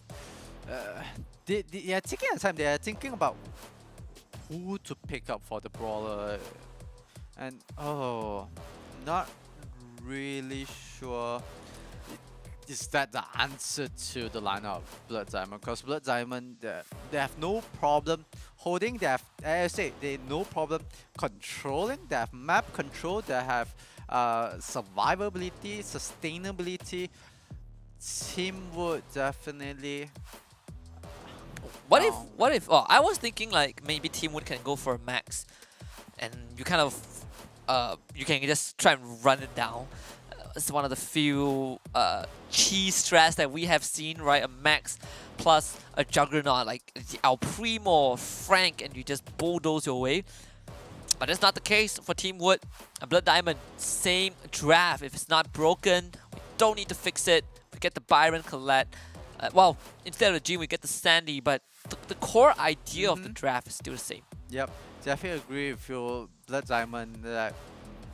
I think they have to the lineup that they need to run. You know, if you have a general lineup that you always run as a 3-man party, like you kind of know, like if I am able to do it in every single mode, it keeps a lot of surprise, and it also shows that a lot of capability from the player perspective, and they got the ball, and they are playing super safe. They got the ball, they straight away kick it towards their side, towards on the right corner this time, and they are keeping Team Wood in check so that they are able to see what is their opening. Yeah, well, we just see that. Oh, Colette! Oh my goodness, almost getting a double right there, but they were able to stop her in track, and now the Sandy Sandstorm is out. Rizal tries to go in for a flurry of punches, but just does not have the HP to back it up. It's a good reset from Blood Diamond. Getting control again. Dempsey walks on forward. X9J gets pushed to the brink, controls his life, betrays it. Gets a 1-for-1 trade regardless. So no progress made on the side of Blood Diamond, but they're slowly creeping forward. Mameshi retrieves the ball only to get battered by Rizal on that Rosa. So it's going to be a very annoying frontline deal with X9J. Gets it, shoots it in. X9J just with the acrobatic maneuvers gets the first goal. Yeah, X9J, as you were saying, just bulldoze all the way in. But I feel like this time, Blood Diamond has to be careful. X9J sitting at the back. Rosal trying to go for the push in, but the ball will be clear off towards the back line of Team Wood. But Dempsey is back. Mameshi is here. Rio is back as well, but Dempsey will go for the trade-off. He'll be able to take one down. CCK will have the ball on the left flank. So Rizal tries to open up, tries to go for that bulldoze, but Mameshi will be able to take him down. Dempsey trying to go on X9J, catches him in the shadows. They actually do not have the ball in their possession though. This is good for Team Wood. Just gotta hold on for half a minute more, and there's no way for Blood Diamond to destroy any crates. So to get to that corner, retrieve the ball, send it out into the goal, it's gonna be almost an impossible task. And I think Team Wood is just gonna run on the clock. It's full control of the soccer ball right now. Blood Diamond can't get in. No. And this is gonna be first match for Team Wood. Yeah, it could be for Team Wood, but they have taken down 2. But it will not matter as Team Wood ends with 1 goal. But Blood Diamond, now here's the problem. They pick a safe general lineup. They pick something that, as I say, it's not broken, don't fix it. But this time, it's a problem. Yep. It's a problem that they have in hand that Team Wood is able to address. But Team Wood, they still have this climb. They need to keep Blood Diamond in check. They need to repeat what they were doing previously. It's gonna be a tough task. I think a lot lies in Dempsey himself, right? Get those flanks over the Colette. I mean, if you have a Rosa running like that, it's Pretty scary and intimidating, but Dempsey is always going to be able to push the Crow away. CZK buys time. The slow is enough. Dempsey couldn't get the ball in. All thanks to all thanks to the Crow, excuse me, the CZK doing the job. So instead, Aaron is going to be subbed out in this case. And we kind of need the savior of the team again. Rosa and X9J, Razel X9J runs down the members of Blood Diamond, and CZK does the easy job of retrieving the ball. Again, the neutralizer is right there. Team Woods keeping themselves right in the game. Yep, Team Wood still holding on. Dempsey, he needs to get a pick off, but he has to be careful. The damage from the Crow, it might be enough, but Mameshi will take down X9G, but CZK will go for the trade against Mameshi, but Razal will be able to bring him down. That is an open, but Mameshi coming back just right in time, but Razal will be able to score. That's one goal ahead. He just needs to hold on to this advantage. 50 seconds left. Rio is the only one alive. They might be able to score this though, Razel. Can they make it back in time? Yes, they can. The response is there because Mameshi retrieves the ball. But again, last 30 seconds. But unlike game 1, Blood Diamond actually has the ball with them. They can't even move on forward though. That's the big problem right now. The members of Team Wood, they're healing up. And that ball is now tucked in a corner nicely. Yeah. And we're looking at the equalizer in the series right now. X9J goes in, they just blow their supers and they run down the members of Blood Diamond. This round is done and dusted. And Team Wood finds the 1-1 equalizer in the series. Yup, Team Wood very, very smart to put the ball at the dead zone where it's hard for Blood Diamond to even recover and try. And Team Wood recognize. Sure, you run with the same lineup, we're just gonna beat it down, we're gonna scramble it into an omelette and try to grab more wins instead of a 0. They get a 1, they tie things off on the board with Blood Diamond. And Team Wood bouncing back, and Razal, it's I was about to make a joke that he's so good that he went missing for that. Yeah, well, to be fair, right, we saw gem grab just now. I think Aaron was playing instead of CZK, and then we were asking the question, and you said that maybe CZK was taking kind of a back seat. Yep. And he comes in for Brawl Ball, wins it, and tying up the series. So we're guaranteed, we're guaranteed four sets. Yep. In this case. But what a convincing win, though. I honestly can't believe that. Team Wood were able to come up with that draft. I had my initial doubts, but the longer you go into the longer the game progresses, the more you realize that actually Blood Diamond don't have much damage that they can work with aside from that Colette. So next time we go into Heist, do you think it's going to be the same approach from Blood Diamond? For Heist, the way I'm gonna look at Team Wood, I feel like they could bring out some unorthodox. We have seen how Team Wood, they ran with a Frank before this. They could run with that if they want, but then it's a risk. It's a double-edged sword. Blood Diamond could recognize that and just try to get more of a damage brawler, more of DPS brawler. You just wait for the Frank to come in. If the Frank is not picked up, then it feels like Team Wood, they are able to dictate how the lineup, and they are able to dictate how the momentum, the tempo that is going to happen in Heist itself. Of course, Blood Diamond, they kind of lost the advantage. Right now, they ran with the same lineup, well, with one brawler change, but they ran practically almost a similar lineup with the first map. But this time, I feel like they might want to change up some of the brawls that they have. Take out the Byron. Byron is slightly non-viable. I would say it sits at a very tier C or D on the brawl and on the brawler list itself. Of course, just because of that minor nerf, it kind of sets the brawler back in time. Because you use time, you really have this few seconds of opportunity that your opponent can really capitalize. So. Yeah. Team Wood, they just need to recognize this window, and they really need to capitalize on that, and they are able to really put up a real fight, and Blood Diamond will get punished. Yeah, and that's what you've been trying to emphasize, right? You pointed out the Byron nerf and how it makes him less viable when we first saw him in Chill Space. And game 2, it kind of slightly showed through a bit more while we see the cracks. And Blood Diamond now forced to make kind of a change to how they draft. But for Team Wood, we're seeing the Lola, we're seeing the Darrow, kind of a flashback to what Midnight Zephyr picked as well against Rising Sun Esports. And I think this is going to be very interesting because for Blood Diamond, it's all about the long range. Piper, B, Eve, no one to frontline, but they sure as heck can keep you at bay. Yeah, you can keep brawlers in check. For the side of Blood Diamond, Team Wood might just want to go all in, just tank up, face front the damage itself.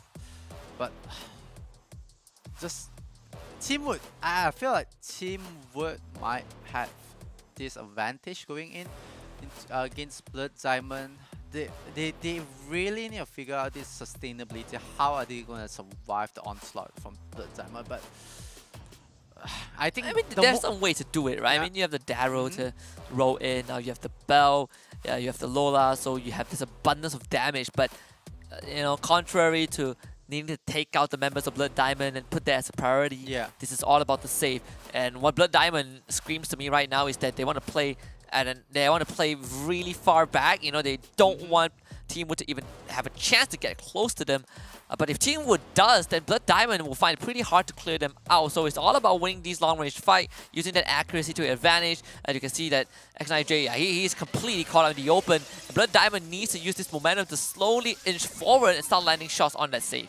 Yeah, damage is there for the side of Blood Diamond. Team Wood, on the other hand, they're trying to see what is the position that they have. X9J make it through all the way, but he will be taken down. Managed to take down 8% of the Blood Diamond save. Still, damage output, as you say, damage output from Blood Diamond is super high. Team Wood don't really have the sustainability for this, but they are giving a try, and it's all on X9J trying to go for the backline. They open up the middle of the map. I want to say the only way that Team Wood wants to control is map control against this damage output. Because when you open up the map, sure, it gives you a bit more of a danger, but it's much more easier access for you to jump onto the brawler. But Blood Diamond, they're doing well. They were doing well with the damage, but they are not doing well making sure that the damage that they receive on their save is being deflected. And X9J result, they have their eyes on sight. Jamsey trying to put some damage, but then will be traded off. Yeah, and again, what we established is that sure, you have all these long range pokes, you have this instant burst of damage, but if Team Wood gets on top of you or gets close to you, the Blood Diamond lacks the utilities to get any clear done, right? We've seen X9J do this multiple times, and sure, he eventually goes down, but you do it long enough, you do it enough times, you're just going to get the lead.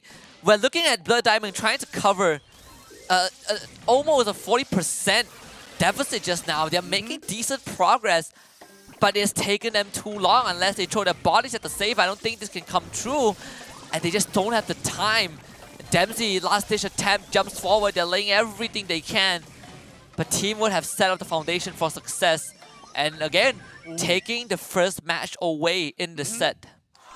Beautiful play from X9J. He recognized, sure, I'm gonna throw my body. I'm gonna die each time doing this. But he put up a point that I go down doing damage to the save. It's like, as long as I keep my team in advantage, ahead of Blood Diamond, I'm gonna throw my body each and every single time. So what Blood Diamond needs to do, keep X9J in check.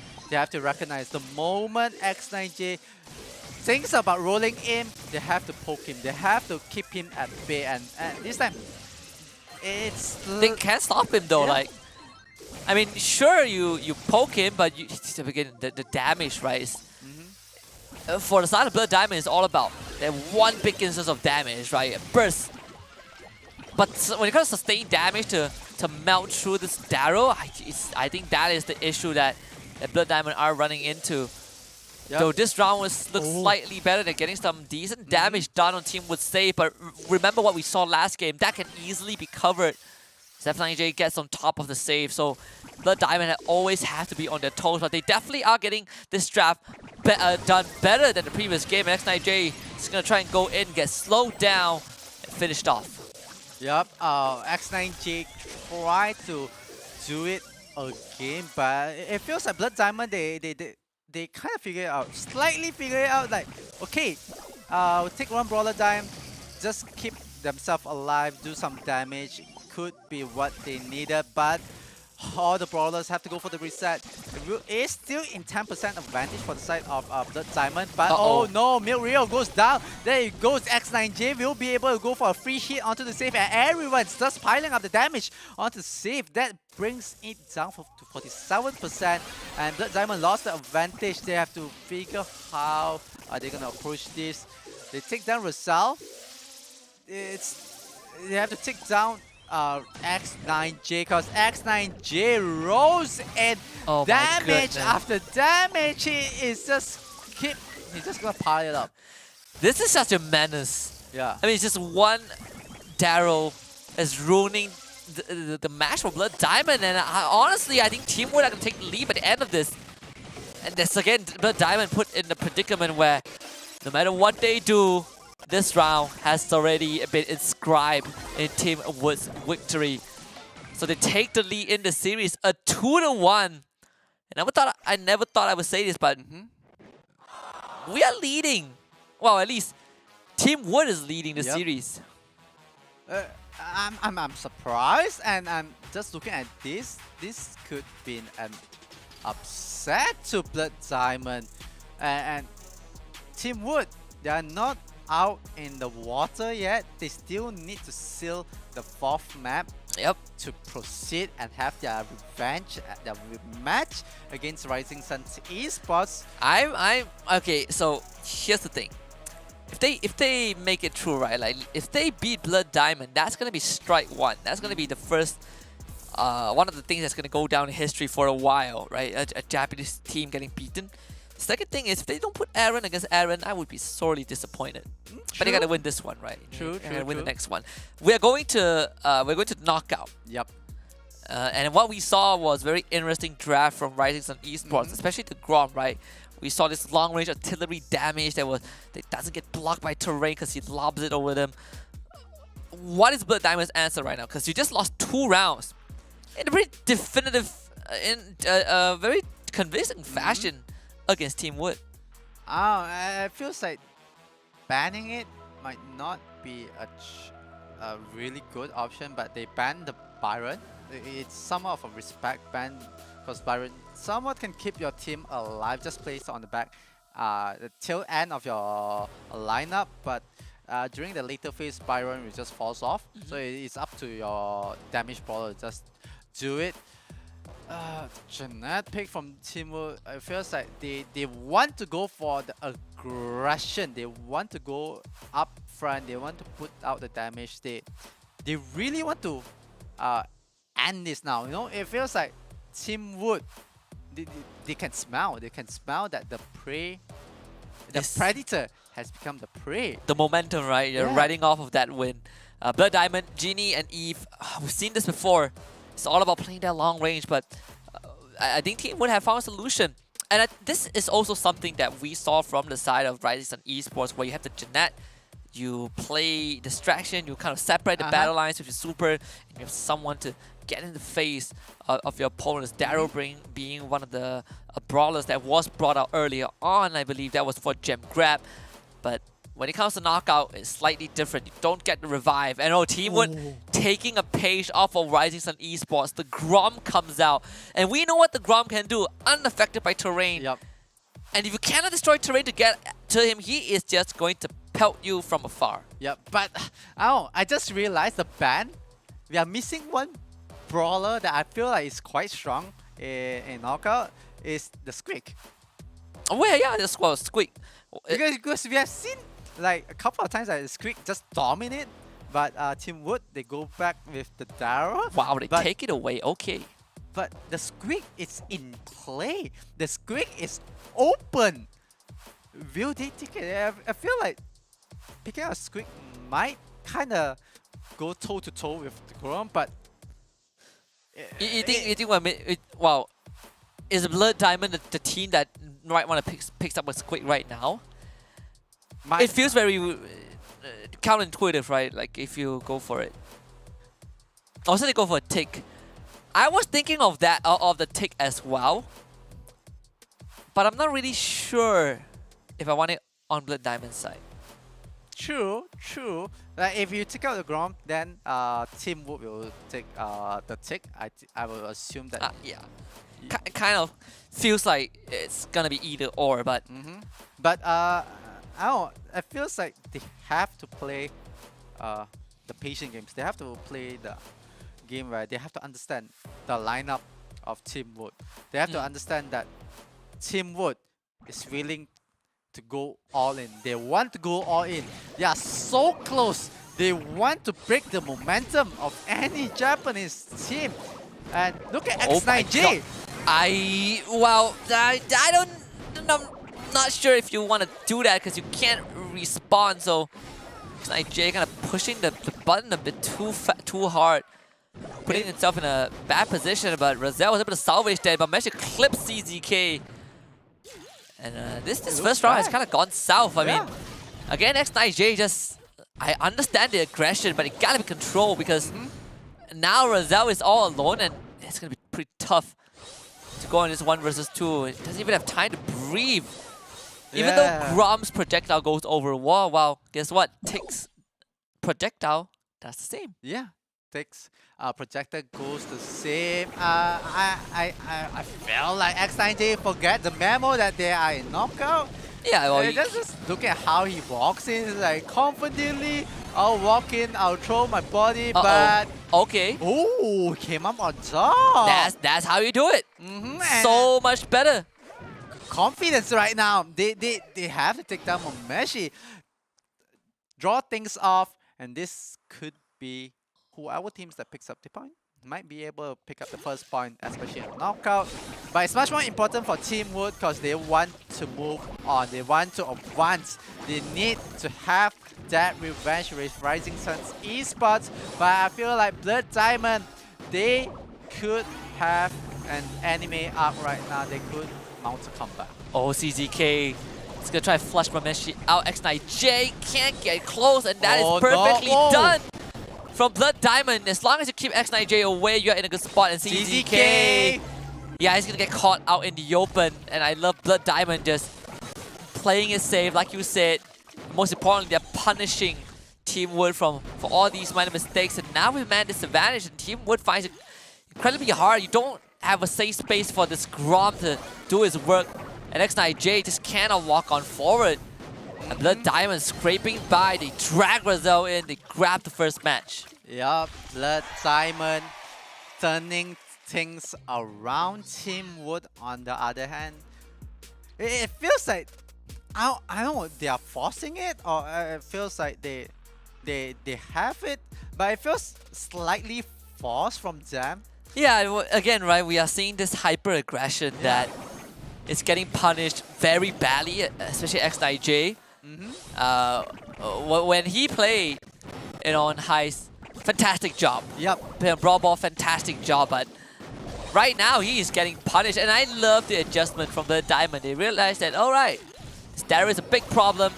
Let us make sure that he doesn't get to do anything. We constantly damage him. We make sure he doesn't have enough health to stand in front. He cannot roll into us. And that's how we win this. But, Milk Girl gets gone on. X9J gets the job done. And he's going to get out of this. And this is where Team Wood goes for the kill. Dempsey gets picked. And even though they lost, they lost the Grom, but they do have enough members to do so. X9J is going to walk forward. Momeshi pushed to a corner. expired to the toxic cloud. Yep. Team Wood, they could have this comeback, but they have to be careful, especially X9J, but they are going all the way in. Damage, damage, damage, up in your face. We are not afraid. CCK laid down the beat down. Mameshi, the last one alive, will... There we go. Team Wood equalizes it. So we're one game away from finding out if Team Wood makes it through, or if we get hot zone, we get the final set.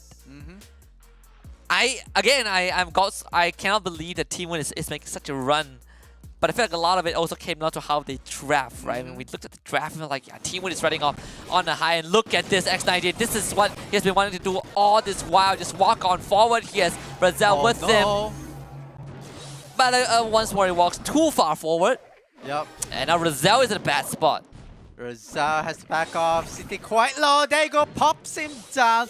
Blood Diamond not giving up. CCK stuck in a pickle and brought down by Dempsey. Blood Diamond, they got to reset this, because they're sitting at the edge, because the moment they reset this, we are going to hot zone, and they know they have to give all they can. Meanwhile, Team Wood so close, they can smell the here they go. victory, but X9J has to hold off the gas and, careful. Yeah, you just do not rush it. He's trapped. He's trapped. He's trapped. X9J can do something. And we might see the reset, right? X9J going down. Again, a crucial moment. CZK grab back. And I think we're going to set 5 at this point. I mean, Team Wood, so close yet so far. It felt like things were coming together, but X9J just having a horrific set. And Blood Diamond finds the ticket to the set 5. Yep. Blood Diamond definitely have the ticket to set 5. Now it's clean. Now they just have to focus onto one. There's no more other maps, there's no more other modes. This is the map that they have to just focus. And I feel Team Wood for X9J, they have to, he has to keep himself in check. He needs to like hold up, play the patient games. Especially, well, this time in hot zone, if he dies, he can respond back. But in knockout, it's like a lot of this aggression, say hyper aggression, unnecessary. It's like you're throwing your life away, and you don't accomplish the objective that you want to do. Your objective is you want to jump on top of the brawler. You want to try to nuke them, just blast and make sure you take one down. Even though you go down, you try to do as much damage. But the moment that one misstep, the miscalculation comes from X9J, it feels like it opens up Blood Diamond the door, like the gateway. It's like, okay, we can go for X9J. Next objective, they can go for CZK. Then lastly, they can go for Brazel, and that's the whole objective. They just look at how X9J plays and they react to him. They do not need to care about what CZK does. They do not need to care about what Brazel does.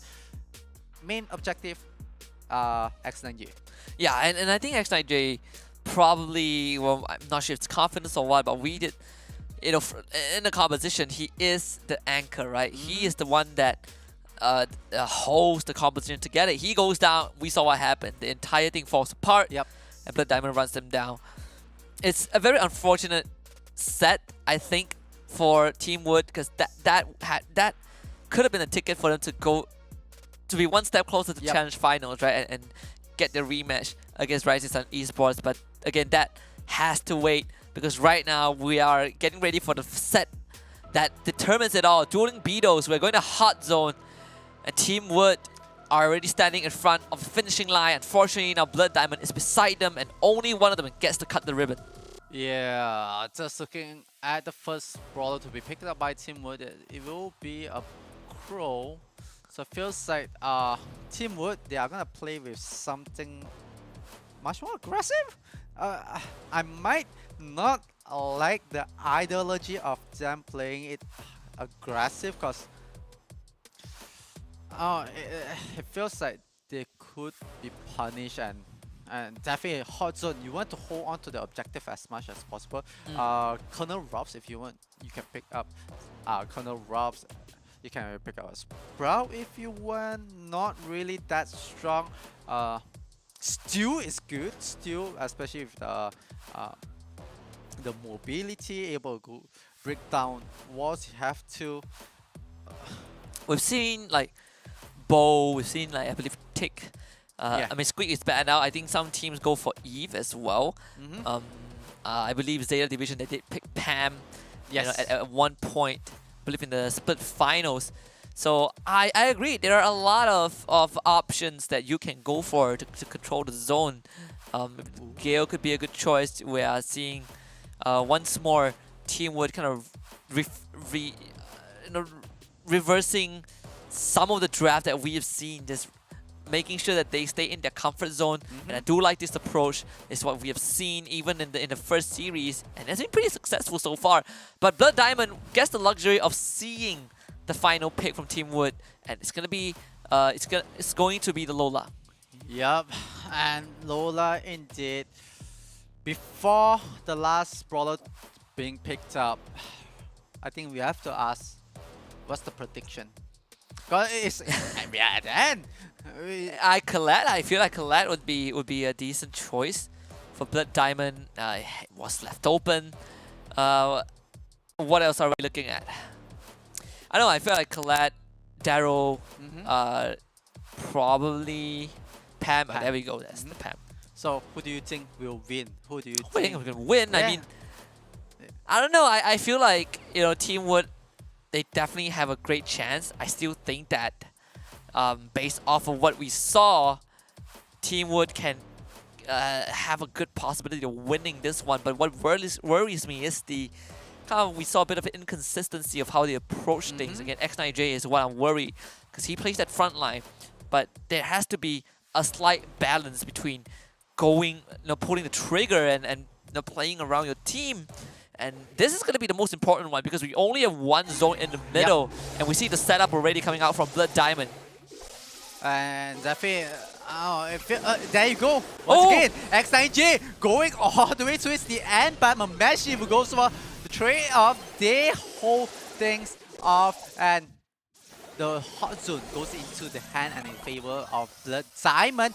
Team Wood, they have to recapture the hot zone. They have to force Dempsey, they have to force the Pam back away from the hot zone. X9J, I'm not sure where's the aggression coming from in the early phases, jumping towards the backline and then opening up the backline. Super open. Yeah, that's very unlucky though. He went from Mameshi, and Mameshi somehow got his super in time and was able to get away, and it happened for a second time, and Team Wood not making much progress. Jay cuts into the backline, but still is not able to get control of the hot zone. So at the end of the day, all that effort is going to amount to nothing if the members of Team Wood couldn't get on top of it. 2-for-1 trade, but Diamond are just planting the flag down. 88%, and one last attempt from Team Wood, just not going to be enough. Blood Diamond wins the first match of this hot zone.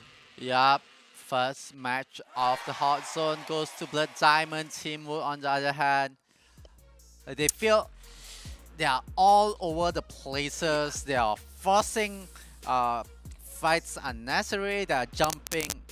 They're repeating what happened, if I'm not mistaken, in the first map. Yep. Is that they're all over the places. They're they're trying to divide and conquer, but Blood Diamond, they are more focused. They are laser down that we want to take them one by one. A good trade. Oh, but Milrio! Wow! The empowered shot just killed the Lola in one go. And X9J once more just at this rate feels like a Hail Mary attempt to salvage things. And we like you say, we're seeing kind of the collapse of Team Wood's foundation. Nothing seems to be working out. The AoE from Blood Diamond, the utility, slows, heals, anything you can think of that exists in this game. is in Blood Diamond's favor. I mean, Team Wood just struggles to even get on top of the hot zone. It feels like CCK has to keep his teammate in check and really make sure that his voice is being heard. And Okay. Rizal jumps in beautifully, takes down Dempsey at the same time. But right now, the face of CCK and Momeshi, he will be taken down. CCK goes down. Momeshi will have the advantage, and the reset comes in. But the advantage was on to Blood Diamond. They have the map control. They have the zone as well. Team Wood, they have to stop this. 45% left. 40%. I think they ran out of time. I think that was their last attempt. X9J just used his super. CZK used his as well. They don't have anything left. Again, X9J goes in, throws his body forward. Can they get Blood Diamond off the zone? And I think you can see it. If you look at the camera of X9J, he knows that this set has already gone down the drain. And it is so close. But it is just not meant to be. Team Wood could have found that opening. But Blood Diamond, once more, just showing the adaptation that they bring. And they complete a sweep, the reverse sweep, in fact. Blood Diamond, just like what Rising Sun Esports say, they make it through to their one last series before Challenge Finals. But we can be super confident. Team Wood made them absolutely sweat for this win. Yeah, definitely Team Wood put the edge of Blood Diamond. They have like sharpened. They have put the diamond in the rough. They scratch it, and Blood Diamond say not to that. Not they today. bounce back and they went in, and it seems that they were calm. They were collective. They were focused. They understand. Okay, force X9J to make mistake or wait for that mistake to happen. I don't know, it feels like X9J is like powder cake, you know, it's like at any moment you can just see him jump out. Yeah, I mean, again, you just punish the mistakes, and I love the point you brought up. Just punish the mistakes, and you capitalize off of it. That's how they won this game. All made possible by our partners at Snapdragon Elite Gaming when winning matters. And I just love the fact that they've been with us for multiple titles, and there's more to come down the road. And it's great to have these guys enabling all these winners to perform alongside Monster Energy. It allowed everyone to unleash the beast. So check them out at www.monsterenergy.com/gaming. Yeah, definitely. And I do believe that for everyone who agree or disagree, they can also join the Discord channel as well, because you guys can get more information. You can kind of banter at discord.gg/Snapdragon Pro Series, and if you want to find out more what other game titles that is in the whole tournament. But definitely, it feels like Team Wood, they were so close, but I guess, you know, they were on the chopping block. Yeah, they have one more chance, but that's on a later date against Midnight Zephyr. For now, we're going to put these two teams aside because we have one final series coming up. It's going to be between Rising Sun Esports and Blood Diamond once more after this break. The Snapdragon Pro Series is brought to you by Snapdragon Elite Gaming and Monster Energy.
10-0.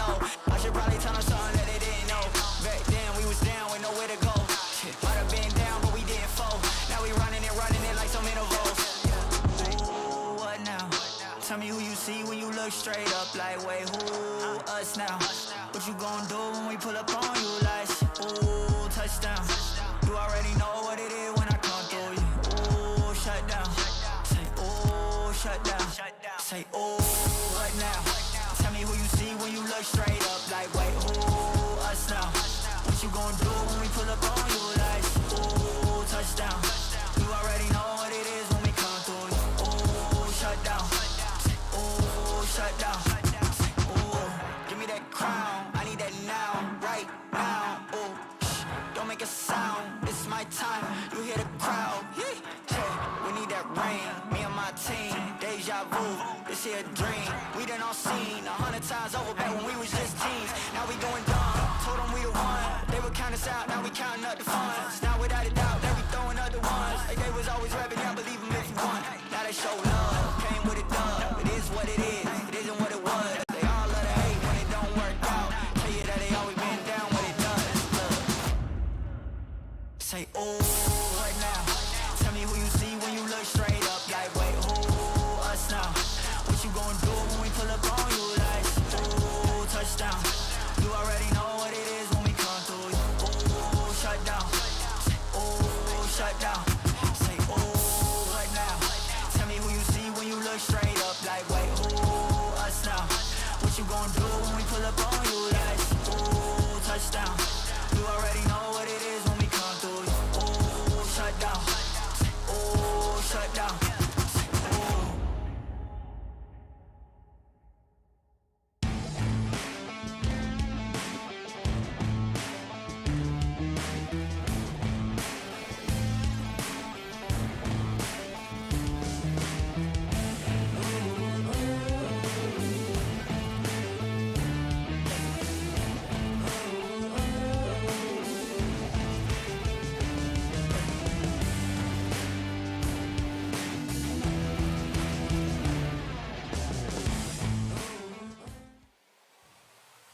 Welcome back to the Snapdragon Pro Series Brawl Star Challenge Group Stage. We just finished a second best of 5 between Blood Diamond and Team Wood.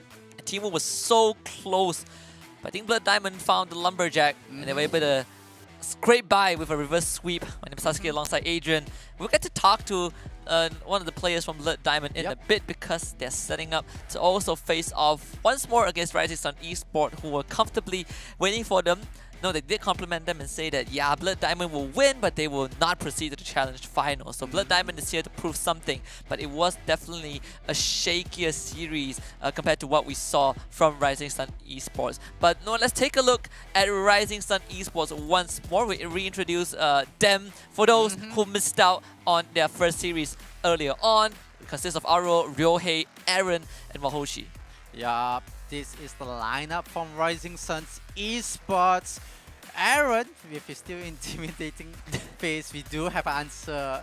Well, in the previous interview, that it's all planned. Yeah, it's all planned. It's all part of the plan that, you know, to be intimidating in the game and out of the game. But Blood Diamond, they are the diamond in the rough. Rio, Milrio, Mameshi, and Dempsey, they are the lineup. They just finished off a series against Team Wood. Might be a bit fatigued, but this tournament time, this crunch time, they have to really utilize every single second that they can take to rest up and think about the next matchup. But we do have an interview with Blood Diamond and Mameshi. Congratulations against Team Wood. You guys really went in real strong. Husky. Yeah, anything. So my first question again, congratulations. But what happened in that best of 5? Because we did saw Team Wood were able to push you guys all the way. What was kind of the main obstacle that you guys ran into during the series? まずはおめでとうございます。ありがとうございます。今回の試合かなり熱い手に汗握るような試合だったと思うんですけれども、何かそのブラッドダイヤモンド的にここに苦戦したなとか問題起きたところとかあったりしましたか？なんかいつも練習するチームが日本のチームなんですけど、やっぱり日本のチームとは違う戦術で戦ってきて、そのバンするキャラクター、禁止するキャラクターとかも日本のチーム用でやってたんで、ちょっと意表をつかれたところがありました。ありがとうございます。Right, so when we practice, it's usually with JP teams. And Japan teams really fight differently from other regions, especially when it comes to bans and such. So we really got off guard on that aspect. And you guys were still able to adapt to it, and I think that's a good quality that we've been seeing, right? Adrian, do you have anything? Talking about Japan team, Blood Diamond, you guys are gonna go up against Rising Suns esports. Do you guys have the confidence to defeat them? And what do you think about the rest of the competition? BD、ブラッドダイヤモンドは、これからライジングサン e スポーツと、戦おうと思うんですけれども、勝つ自信のほどいかがでしょうか？また今回の大会全体の、コンピテーション、その強さ的にはどう思いますか？もちろん勝つつもりでやりますけど、このグループ2の4チームの中では、一番強い相手だと思うんで、負けないように、写真の圧にも負けないように頑張ります。ありがとうございます。Right, so of course, I think we will win. And within this group, I think Rising Esports is definitely the strongest team. So we'll try our best to not to lose to the intimidating photo that Rising Esports took. Yeah, I mean, Aaron did say that you gotta win. The battle starts before you get onto the battlefield. So just now we talked to Aaron, and he said that you guys are going to eventually face off against them, but they were the one who win, and you think your team is going to win. But what do you think is the quality that your team has that will give you an edge over Rising Sun Esports? ライジン e スポーツと戦うにあたって、ブラッドダイヤモンドのどの強みで勝てると思いますか？僕です。僕の力で勝ちます。はい、頑張ります。Right, so the best quality that I think we have is me, and I will win. All right, that's all we need to hear. We wish you all the best, Mameshi, and go prep for your final series. Can't wait for it to happen. Definitely, congrats, Mameshi. But now the tall order, Blood Diamond, they have to back up what they say to against Rising Sun Esports. Rising Sun Esports as well, they have to back up what they said during their interview. And these two teams, we can't emphasize it's going to be like how Group A, the final for the winners itself, like Zeta Division 1 versus against Zeta Division 0. This time Rising Sun Esports just to put up again the intimidation photo of Aaron. You know what makes me happy? Uh-huh. What makes me happy is that they were actually listening. Yeah. They were actually listening because I don't think anyone will go out their way to be like, I'm gonna beat these guys, especially this guy who looks scary as heck in the photo shoot. So they were following, and listening to everything that was happening on broadcast. And I just love the response, right? You simply asked, do you think you can beat them? It's like, yeah, we'll beat them. We'll beat this guy that looks scary. So now we got a series on our hands. Definitely a series, and definitely I feels like that's a target right behind Aaron, especially the rest is that they're pretty calm with the intimidation, but Aaron is the one that stands out in the picture. And Blood Diamond, we are saying Rio, McRio, Mameshi, and Dempsey, they will do their best. They will take this opportunity, especially if they meet Aaron in game. Definitely, I feel like they're gonna throw a lot at him just to keep him in check. Just gotta you're make not sure. that intimidating. We have the intimidation logo at the same time. We're not scared. You mean Look at that man with a shirt with a bat and a clarinet. It's like, hey, let me tell you something. Sometimes adorable things are scary, right? For example, have you seen a porcupine? I agree. Have you seen a porcupine? Have you seen a chihuahua? think Chihuahuas are scary as no, second. Chihuahua is not scary. It's just you with Chihuahua. You have an issue with a Chihuahua. No, I don't have it. Yeah, maybe I do. Yeah, but if you say porcupine, that thing looks adorable. But it can mortally wound you. So now the stage is set. There's a target on Aaron's back because of his photo, but I think he looks pretty good. We're going to look at the drafts for this final series, and the most important part, when you told me off broadcast we have no Brawl Ball, and indeed we don't, but this map rotation is deadly. We started with Bounty, go to Hot Zone, Gem Grab, Heist, and Knockout, and most of these modes are all about the mechanical prowess. Yeah. It's time for the skill check. It's definitely skill check, and Japan, they are famous for that. All the players, especially the teams that is competing, Rising Suns Esports, Blood Diamond, they have the mechanical capability. Byron's being picked once again from the side of Blood Diamond. They feel like, gaming up against Team Wood with that opening, they might repeat the same opening, but they have to understand Canal Grande. It feels like they have to pick the right brawler, because it's so traditional that we see, battle that goes up to down or down to up, vice versa. But Canal Grande, the way how the map position the brawler, if it slightly forces you to play the gameplay from left to right or right to left. Okay. Anyway, because there's there's a stream of a body of water in the middle, and there's only one walkway that separates it for you to cross. So you need brawlers that has mobility. You need brawlers that can jump over or move over water. Those are the brawlers that you really want. And you look at Rising Suns Esports, their lineup, it rectifies that issue that they have to move between the land area, especially split down by that canal. Yeah, and we in the second series, when Blood Diamond was playing, we kind of established that these two teams have completely different personalities and play style, right? We see how Rising Sun Esports draft, very aggressive, a lot of mobility, but if we look at how Blood Diamond drafts, it's all about that front line. Run in your face, run you down. And they did get that blue star first, and Wahoshi actually goes down. Milkro, a lot of good focus fire from Dempsey, winning his individual fight, and Aaron is like, where did my team go?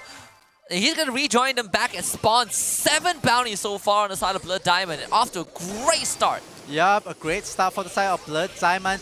It feels like Rising Suns Esports, on the other hand, is having some of this issue to making sure, like, what do we do? How do we approach this? And Wahoshi going in. Can they take one down? They might be able, but no, Dempsey. He is so strong enough that he is holding on the other side. Aaron, it gets picked up by McReal. This divide and conquer. Blood Diamond, they recognize this issue of the positioning of Rising Suns Esports and Wahoshi. The moment he lands, he gets taken down, but Rohi will be able to turn things around. But I feel like this is tough. I mean, 5 to 24. Dempsey holds most of it. Ryohei is gonna try. Oh, they come so close. Ryohei jumps over the wall. They actually get a pickup. So a lot of injection of stars. They want to go for more, but they can't find it. Milk Girl also holding on to a majority of the bounty, able to slip away. And now Dempsey comes back to life, beats Aaron down. Aaron goes for the dive bomb. Dempsey pops the shield. Damage reduction, gets a trade-off in the end. And with 15 seconds left, Blood Diamond with such a great start have found a big momentum for themselves. And Rising Sun Esports just cannot catch up. This first match is going to go the way of Blood Diamond for sure. Yeah, Rising Suns Esports caught off guard, and Blood Diamond, it feels like they're riding on the momentum that they have from the previous series, and they're going in still hot, still strong, and Rising Suns Esports feels like they have to heat up the car, they have to heat up the momentum, and it feels like it hurts them a bit, a bit, but they might be able to bounce back. Yeah, again, Dempsey is such a big Wow. threat, but Wahochi just, able to create a room for Aaron to go in and get things done. A way better start for the members of Rising Sun Esports. And of course, when you're talking about Ryohei on their surge, it's all about ramping up the super, and now they have found their groove. Blood Diamond gets away with it once, but not twice for sure. As Rising Sun Esports now can't find the lead, and Dempsey can't really have the luxury to walk in anymore. Milk will buy some time. Oh, the boomerang actually catches one of the members of Rising Sun Esports, but at the end of the day, it is still them in the lead. And Dempsey now, he's the one that's caught, while Hoshi does trade his life back, but with this constant trade going on, Rising Sun Esports are just in a better spot. Yep, constant trading coming from both sides, but map control. Rising Sun Esports, they hold the middle ground. They can dictate. Do they need to come in on the left? Do they need to come in on the right? Dempsey gets isolated, and Mameshi and McReal can't do anything but look at their own teammate. And you can see all the players from the side of Blood Diamond funnel towards the right hand side, and the players from Rising Stars, they are not afraid. They are going to go up and face the issue that they have, and they're going to back off and go for the reset.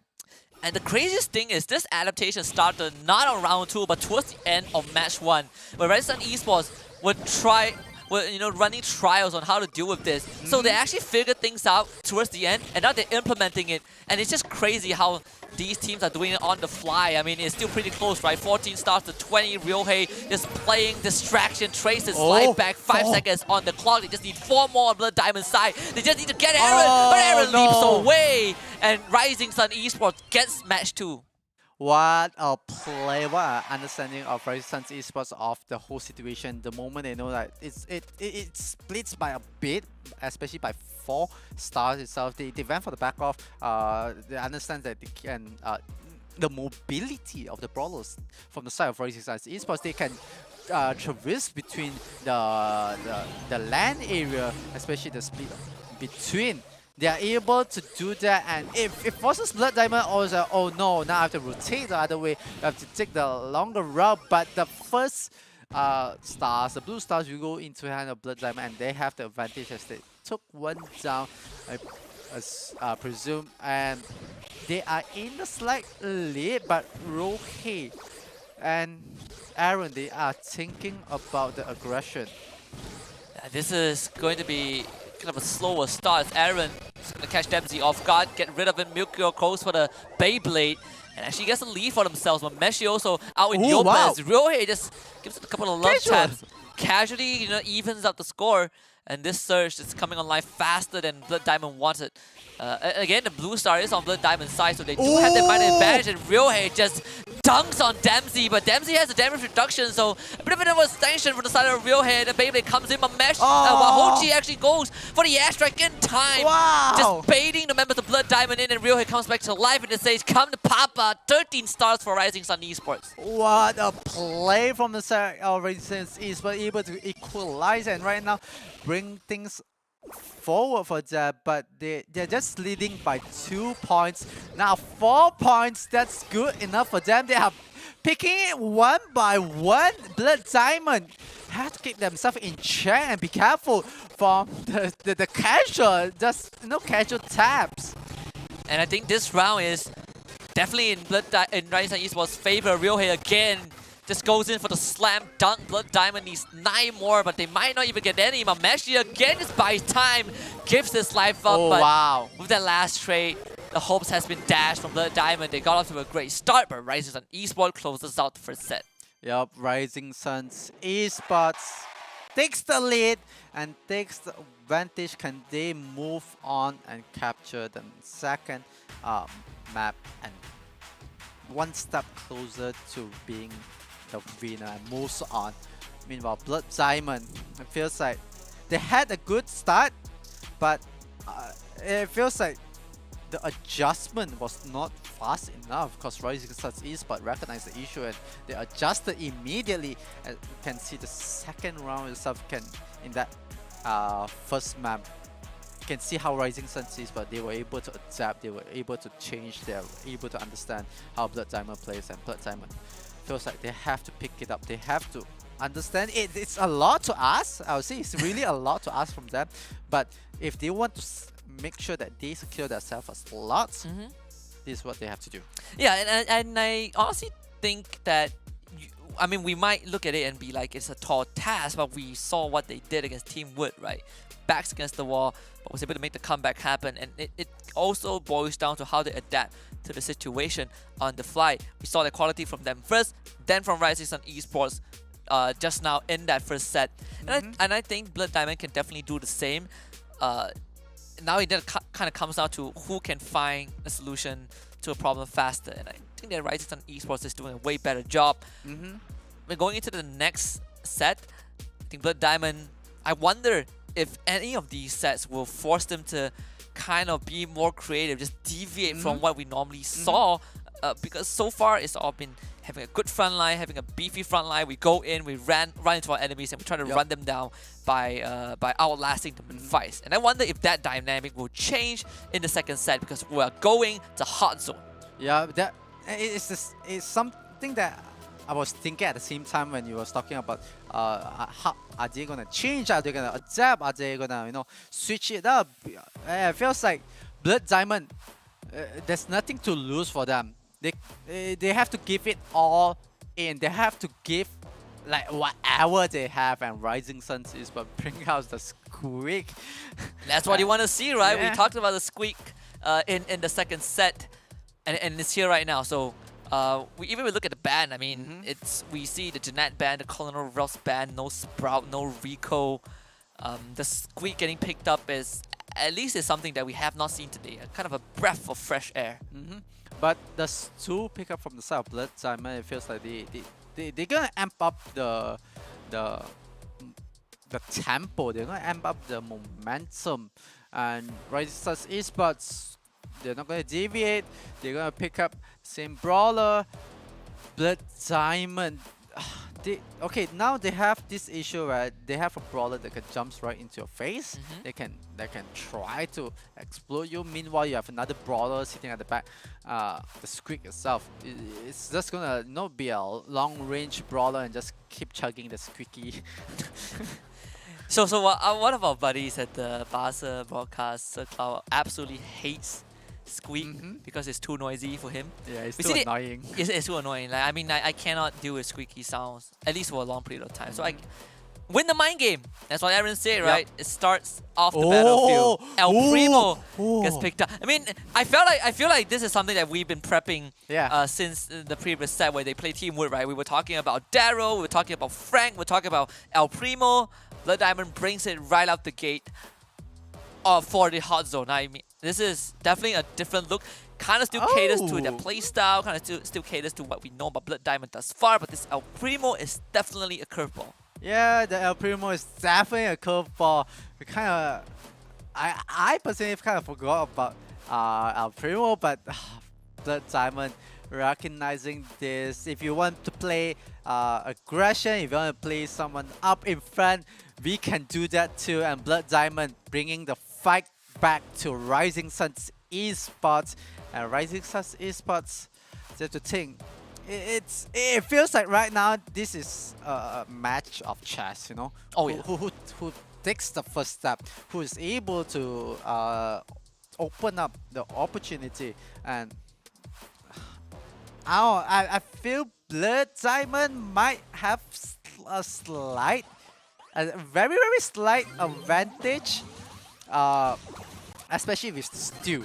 Yeah. I wonder if you can push the El Primo mid-air out of the RKO with the Gale. No. You can't, right? As far as I remember, you can't do that. He's unstoppable. Never stop El Primo. Can't be stopped. Immovable force, unstoppable object. Well, unstoppable force, immovable object. That's how it is. I mean, Dempsey loves this kind of front line, but of course, Ryohei just goes for the slam dunk on him once more. Rising Sun Esports off to a good start. Aaron surviving that is huge for the members of Rising Sun Esports. As Rico, Milkro's Rico will be tasked to deal with him, but again, Dempsey just run in, and Ryohei actually, forces him away into the hands of a Hoshi, and this Squeak get things done. Aaron somehow just doesn't go down. I mean, Ryohei, he is doing way too much work. Rising Sun Esports up to 50%. Yep, all of this, it has to rely onto Oh Rohe. my and- goodness. oh wow. Ryohei showing El Primo, this is how you go for the arc. This is how you dunk on people. Yeah, that's definitely how you should do it. And Rohe is not, backing off Aaron. Very ambitious, jumping in. He might want to, replicate what Rohe is trying to do, but that is, I'm not sure what he has in mind. But Aaron able to take down Meshi. Dempsey on the other hand going for the backline try, but he got stunned. Dempsey, he has to keep Aaron in check, but Rohe one more, but finally he clears it up, but he jumps into the stun. It's so unfortunate 2 times in a row. Yeah, just again we say that alright, can't stop him mid-air, but if he shows up, you push him back anyways. An explosive performance from the Surge, just constantly dunking on people. Yep. No regards at all. I mean, Ryohei doing a fantastic job. And of course, Aaron as well, right? Playing kind of the support role with this skill, is keeping Dempsey at bay.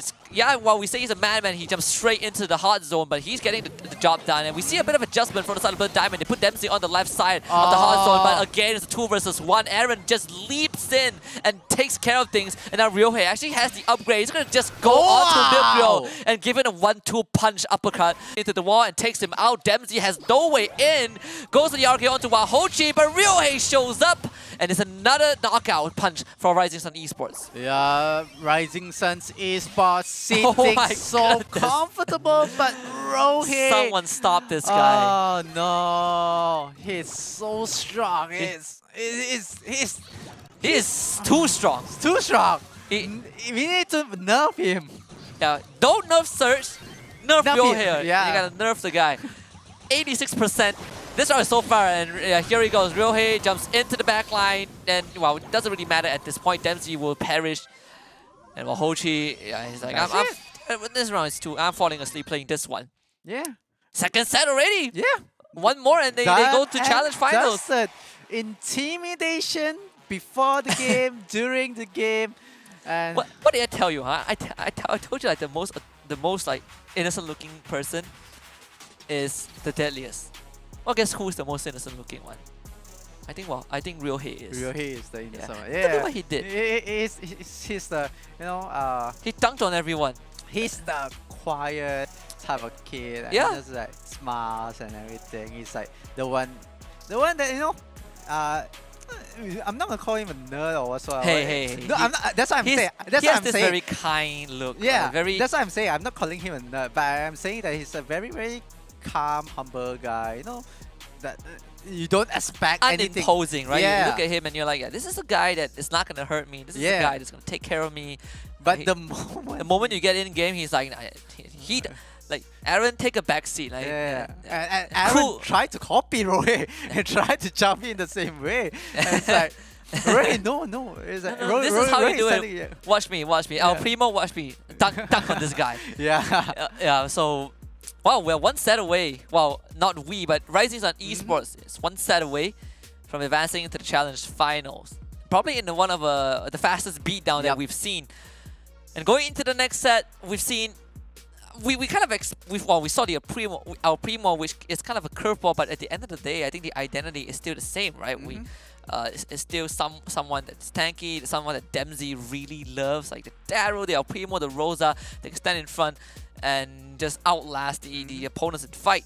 But Rising Sun Esports have found a solution to that. Yeah, Rising Suns Esports definitely have a solution. Definitely, all of them is. I think we started with the whole storyline with the Japanese team being mechanically skilled, understanding everything, and it's. I bet that they have a whole file. It's like, this brawler good up with this brawler. This is the matchup. That's the matchup. As for every single patch, it just gets thicker and thicker and thicker. And it's like a textbook for them. So, Yeah, I actually heard of this theory. So I was watching like an analyst for a different game title, right? And he has a very interesting approach on how to pair compositions, right? Instead of thinking of like A plus B or B plus C, he actually did. So he assigned traits to characters, right? This character has and the traits are color coded, right? This character is like, let's say, red, green, white, and like is white good against blue, something like that. It's a very complicated process that I do not understand, but the general gist of it, these color codes allow you to come up with compositions that on paper makes no sense, but actually synergizes in game. It's a very interesting idea to think about, and I think it derived from a card game. So we'll get into it afterwards. I think it's something that is easier to explain off broadcast. You know, I think it's something that you might have. I think I have. You might have heard of it before, but we're gonna focus on this for now. Double swoosh, gem grab, back to the classic map, back to the classic mode, and this time we see the Byron on Rising Sun Esports. Rising Sun Esports, they don't have anything like, you know, at stake at this moment. They're sitting so comfortable in the leads. Byron, Bo, meanwhile Blood Diamond is actually on the edge itself. They're the one that, you know, feeling the heat, and especially when Diamonds is under the heat, they crack, and this time they're bringing their best. They're bringing what they can, and they're sitting at the last straw that they have, and they have a way to deal with the Byron. They have a somewhat of a way to deal with the Bow, but can they control the map? Cause I don't feel the brawler composition, the lineup that they have, can control the gem spawner. Yeah, but I think that, you know, at least for what Rising Sun Esports have right now, the Bow is, I think Byron actually has some sort of control with the super, right, throughout the cast. But here we go. We are back to the very classic way that we have seen a lot of teams execute when it comes to double switch. Bring out the Mortis, run into you. We take out the Byron, we take out the Bow, and then we take control of the map. But we have seen limitations on Mortis, right? And Rising Sun Esports, they see this pick, right? They have the last pick, so the Tara, perfect answer. Mortis jumps in, you throw the gravity well, you stop him, you kill him, and you kind of reset the fight. So we talk about zone control, ton of them on the side of Rising Sun Esports. Yeah, Rising Sun Esports, it's basically timing for both teams. Blood Diamond, if they throw in, if the Mortis goes in, jumps in, and Tara is able to pull him in, that's it for Mortis. But it creates, you need that one throw to open up more opportunity. So you have, it's all on Mortis, and let's see who is playing on Mortis. I think it's going to be, I believe, Mameshi to be on the Mortis again. When you miss that first combo, you are in big trouble. But lucky he does have the talent. Let's go for the arc. Let's go for the 180, the 360 spin attack.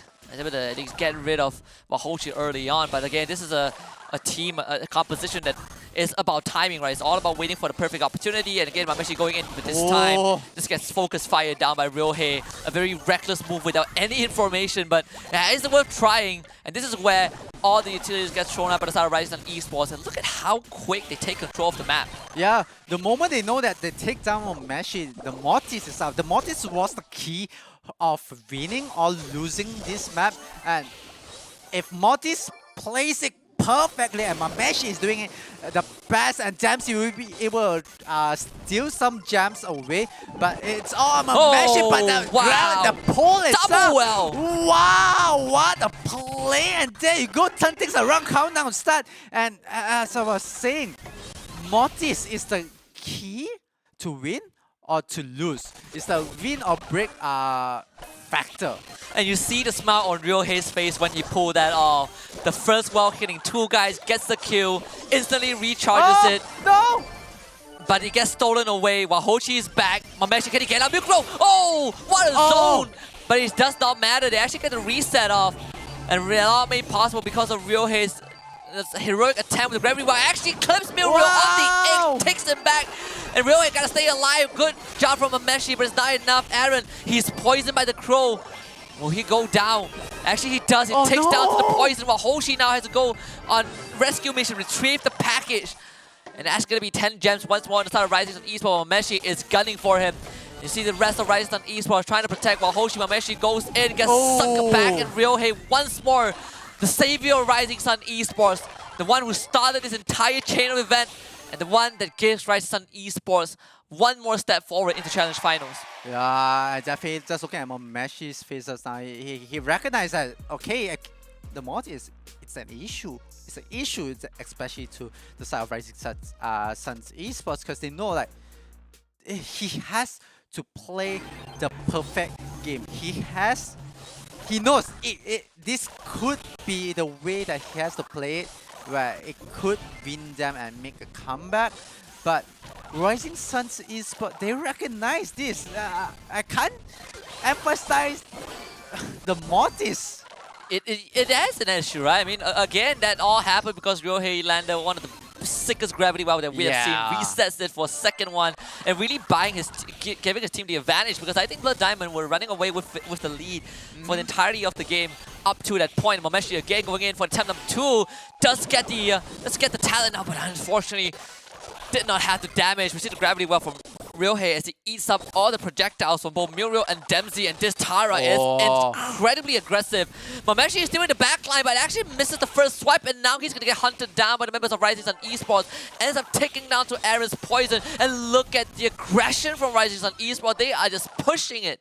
Yeah, definitely. Mameshi sitting in a very, very uncomfortable position. Aaron, the way how he positioned himself is perfect. Hochi knows to keep Mameshi in check. Going for but Aaron? Mameshi is going for Aaron. The Oh, no, most that's oh no! The poison was good enough. And Dempsey, he has to do it. He has to stop Aaron and Hochi. This started the countdown. This could be the end of Blood Diamond. Yeah, could be end of Blood Diamond's chances of making it as the second seed. You gotta play lower bracket gauntlet at this point in Rising Sun Esports. You can see the smiles on their face. Look at the camel about Hochi. He knows he has done it. And across Rising Sun Esports, true to their words, they proceed into the Challenge Finals. Best of all, they join Zeta Division 1 as the second team from Japan in the Challenge Finals. Yeah, definitely Rising Suns Esports stepping up. They know they can finally celebrate after all this long awaited, and they are moving on, meeting up with Zeta Division 1. But there's 2 more slots, there's 2 more teams. Yep. It feels like there's opportunity, if I'm not mistaken. It's Zeta Division 0. I think it was Fluffy. I just need to recall that. But for Group B, there's Team Wood, if I'm not mistaken. Yeah, it's Team Wood and Midnight Zephyr, right? Midnight Zephyr, they have to play that series up. Then whoever wins that will move on to fight against Blood Diamond. So I think we have Fluffy and Winter from Group A. Yes, Fluffy so and Winter. They have to go that series, then they move on to go up against Zeta Division 0. That's a tall order to go up against. I honestly don't know how they're going to pull it off, but I feel like this is kind of within expectations, right? The top 4 team from the Japan region and everyone else, unfortunately, has to be the bottom 4, but there's the lower bracket run. And I think that's what matters the most on a later date. But for right now, I mean, Rising Sun Esports able to make it through the cleanest series, 3-0. I mean, we thought the Midnight Zephyr drawing Blood was kind of an inkling that maybe there are some cracks in Rising Esports' armor, but they came into this and they just gave us the speed run of the tournament. They call in the guys, patch up the cracks, make sure that it's all shiny and polished, and that there's no weakness. And Blood Diamond, even though they are diamond, they can't cut into Rising Suns Esports. And Rising Suns Esports, they stand tall, and they know, instead they're the one that cracks Blood Diamond. Yeah, I feel like if you throw a diamond into the sun, the diamond just disintegrates. Yeah, right? That's how it is. But let's take a look at the teams that have qualified for Challenge Finals. So far, out of 4 slots, 2 of them have been locked in. First one by Zeta Division 1 after a very close 3-2 series against Zeta Division 0, and just now by Rising Sun Esports as the second team after a dominant 3-0 victory against their brethren, which is Blood Diamond. So we have 2 more slots left to figure out who qualifies for Challenge Finals, not only for the biggest slice of the prize pool, but also becoming the best team at least in Asia Pacific. So this is the bracket thus far. We are not done just yet with both groups. In fact, Zeta Division 0 and Blood Diamond can, Zeta Division 1, excuse me, and Rising Sun Esports can take a step back, take a break, prepare for Challenge Finals. But 6 more teams have to duke it out for the last 2 slots. Fluffy, Winter, and Zeta Division 0 in Group A, Midnight Zephyr, Team Wood, and Blood Diamond in Group B. Yeah, definitely. 6 teams will have to still duke it out. Zeta Division 1 and Rising Sun Esports, as I say, they can take a step back and chill, but I feel like this is the important time where they take up their notebooks, they take up whatever they need to understand which team has the potential, which team has higher risk in the top 4 and stuff. And definitely Zeta Division 1 and Rising Sun Esports, they need to know like what kind of brawlers that they're gonna pick up, because the patch updates time to time. Brawlers change from time to time, meta changes from time to time, and we won't see how Team Wood they change the brawlers. It kind of created a surprise. Yep, and again, we're gonna get to interview with Aaron from Rising Sun Esports once more. Congratulations, Aaron, and the rest of your team. You guys have made it to Challenge Finals, and I know deep down that we will be talking again, but just want to ask you, how are you guys feeling right now after qualifying? チャレンジファイル進出おめでとうございます。ありがとうございます。今のお気持ちお聞かせください。いや、そうですね。まあ予想通りブロッドダイヤモンドが上がってきて、まあどうなるかと思ったんですけど、なんか前々から結構編成とかピークとか考えていて、まあそれがうまくはまってですね、まあ 3-0 っていう最高の形で勝てたんで、すごいまあ良かったと思います。ありがとうございます。Right, so as expected, Diamond, Blood Diamond climbed up, and like I said, well, we expected this, and we were a bit worried because of that. But we really thought about like team compositions and other things, and I'm just really glad that it all worked out. Yes, it definitely worked out. It worked out super well. They completely demolished the competition. And I believe you have something that you want to ask our gentleman right here. Yeah, definitely, Aaron. Congratulations to you and your team, but moving up to the top 4. So that's Zeta Division 1 and Rising Sun Esports. There's 2 more slots to fill. Who do you think, in your perspective, deserve that 2 slots? トップ4は現在ゼータディビジョン1、ライジンサン e スポーツとあと2つ、枠が空いてると思うんですけれども、エーロン選手的には、どのチームがその2枠を埋めると思いますか？そうですね。まあ、予想なんですけど、まあ、一つはブロッドダイヤモンドが上がってくると、まあ、難しいのは逆の山なんですけど、まあ、ウィンターがもしかして上がってくるんじゃないかなって自分は思ってます。ありがとうございます。Right, so this is just my wild guess, but I believe that Blood Diamond will climb for sure, and maybe Winter. Maybe Winter, so he's counting out Zeta Division. Well, he's putting Zeta Division 0 on the back seat. So, that's something that we will keep an eye out for, because this is a very wild prediction that even I wouldn't dare say. So, okay, before we let you off, I have 2 things I want to ask you. So we'll start with the first one. Moving into Challenge Finals, what's there to come from you and the rest of the team? What can we expect? 最後に2つ質問させていただきたいんですけれども、まずチャレンジファイナルズで、ライジンサン e スポーツからは何をこう期待できると思いますか？どういったプレーとか。もう一回いいですか？ごめんなさい。ごめんなさい。チャレンジファイナルズに向けて、ライジンサン e スポーツから何をこう期待できると思いますか？やっぱそうですね。連携力を売りにしていくチーム行こうと思ってるんで。ありがとうございます。Right, I think you can expect us. You can expect a very intense, very well-made teamwork in the challenge finals All right. from us.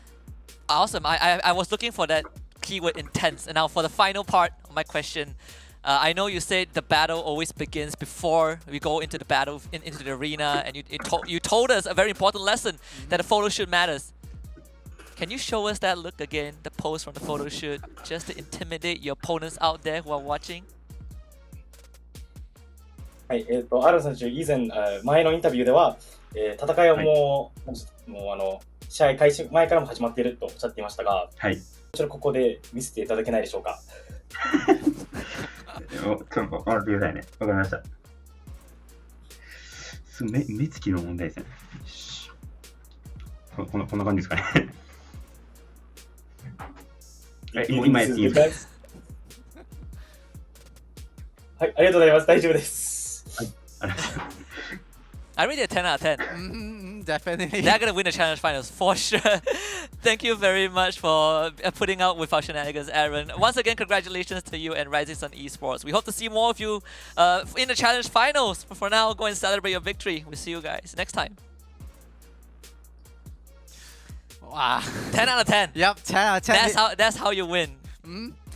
You just need a photo of that, just paste it. Told you that's it's a nice- motivation, it's like those, when you Google motivational images with their caption and everything, that we should make one for. I bet you it took him a long time to come up with that look, right? That's why I say, he might look intimidating, but he's actually a very gentle giant. And of course, when we're nearing the end of the day, but we gotta give a shout out again to our partners at Snapdragon Elite Gaming for making this happen, because winning does matter, and when winning matters, that's where we have these guys along with us for this journey, not just for Brawl Stars, but for other mobile titles. So we're really grateful for these guys. But of course, we also gotta show our appreciation to Monster Energy for allowing everyone from the broadcast to the players to unleash the beast within them. So check them out at www.monsterenergy.com/gaming. Yeah, definitely. And for you guys who is at home wants to know more and really want to figure out, they can join the Discord server for more information at discord.gg/Snapdragon Pro Series to find out more of the information. And definitely, you might see a couple of pictures of Aaron, the death stare, the anime death That's gonna stare. be a meme, right? It's gonna be a Brawl Star meme. Yeah, it's going to be a Brawl Stars meme, and I hope that they make it into a sticker itself. But it feels like all greatness comes to an end. I feel, what? You know the Spider-Man meme? Everywhere I go, I see him. That's gonna be Aaron's face. But like you say, right? All good things come to an end. But it's not the end of the journey just yet. It's just another chapter. We're gonna sign off for the evening. It's been a great evening of Brawl Stars, but there's more to come. We still have 2 more slots for the challenge finals, and afterwards we have the challenge finals that will be happening on a later date. But on behalf of everyone, my name is Husky, he is Adrian. We're gonna sign off. Have a good night, and we'll leave you guys with the most intimidating look, courtesy of Aaron. The Snapdragon Pro Series is brought to you by Snapdragon Elite Gaming and Monster Energy.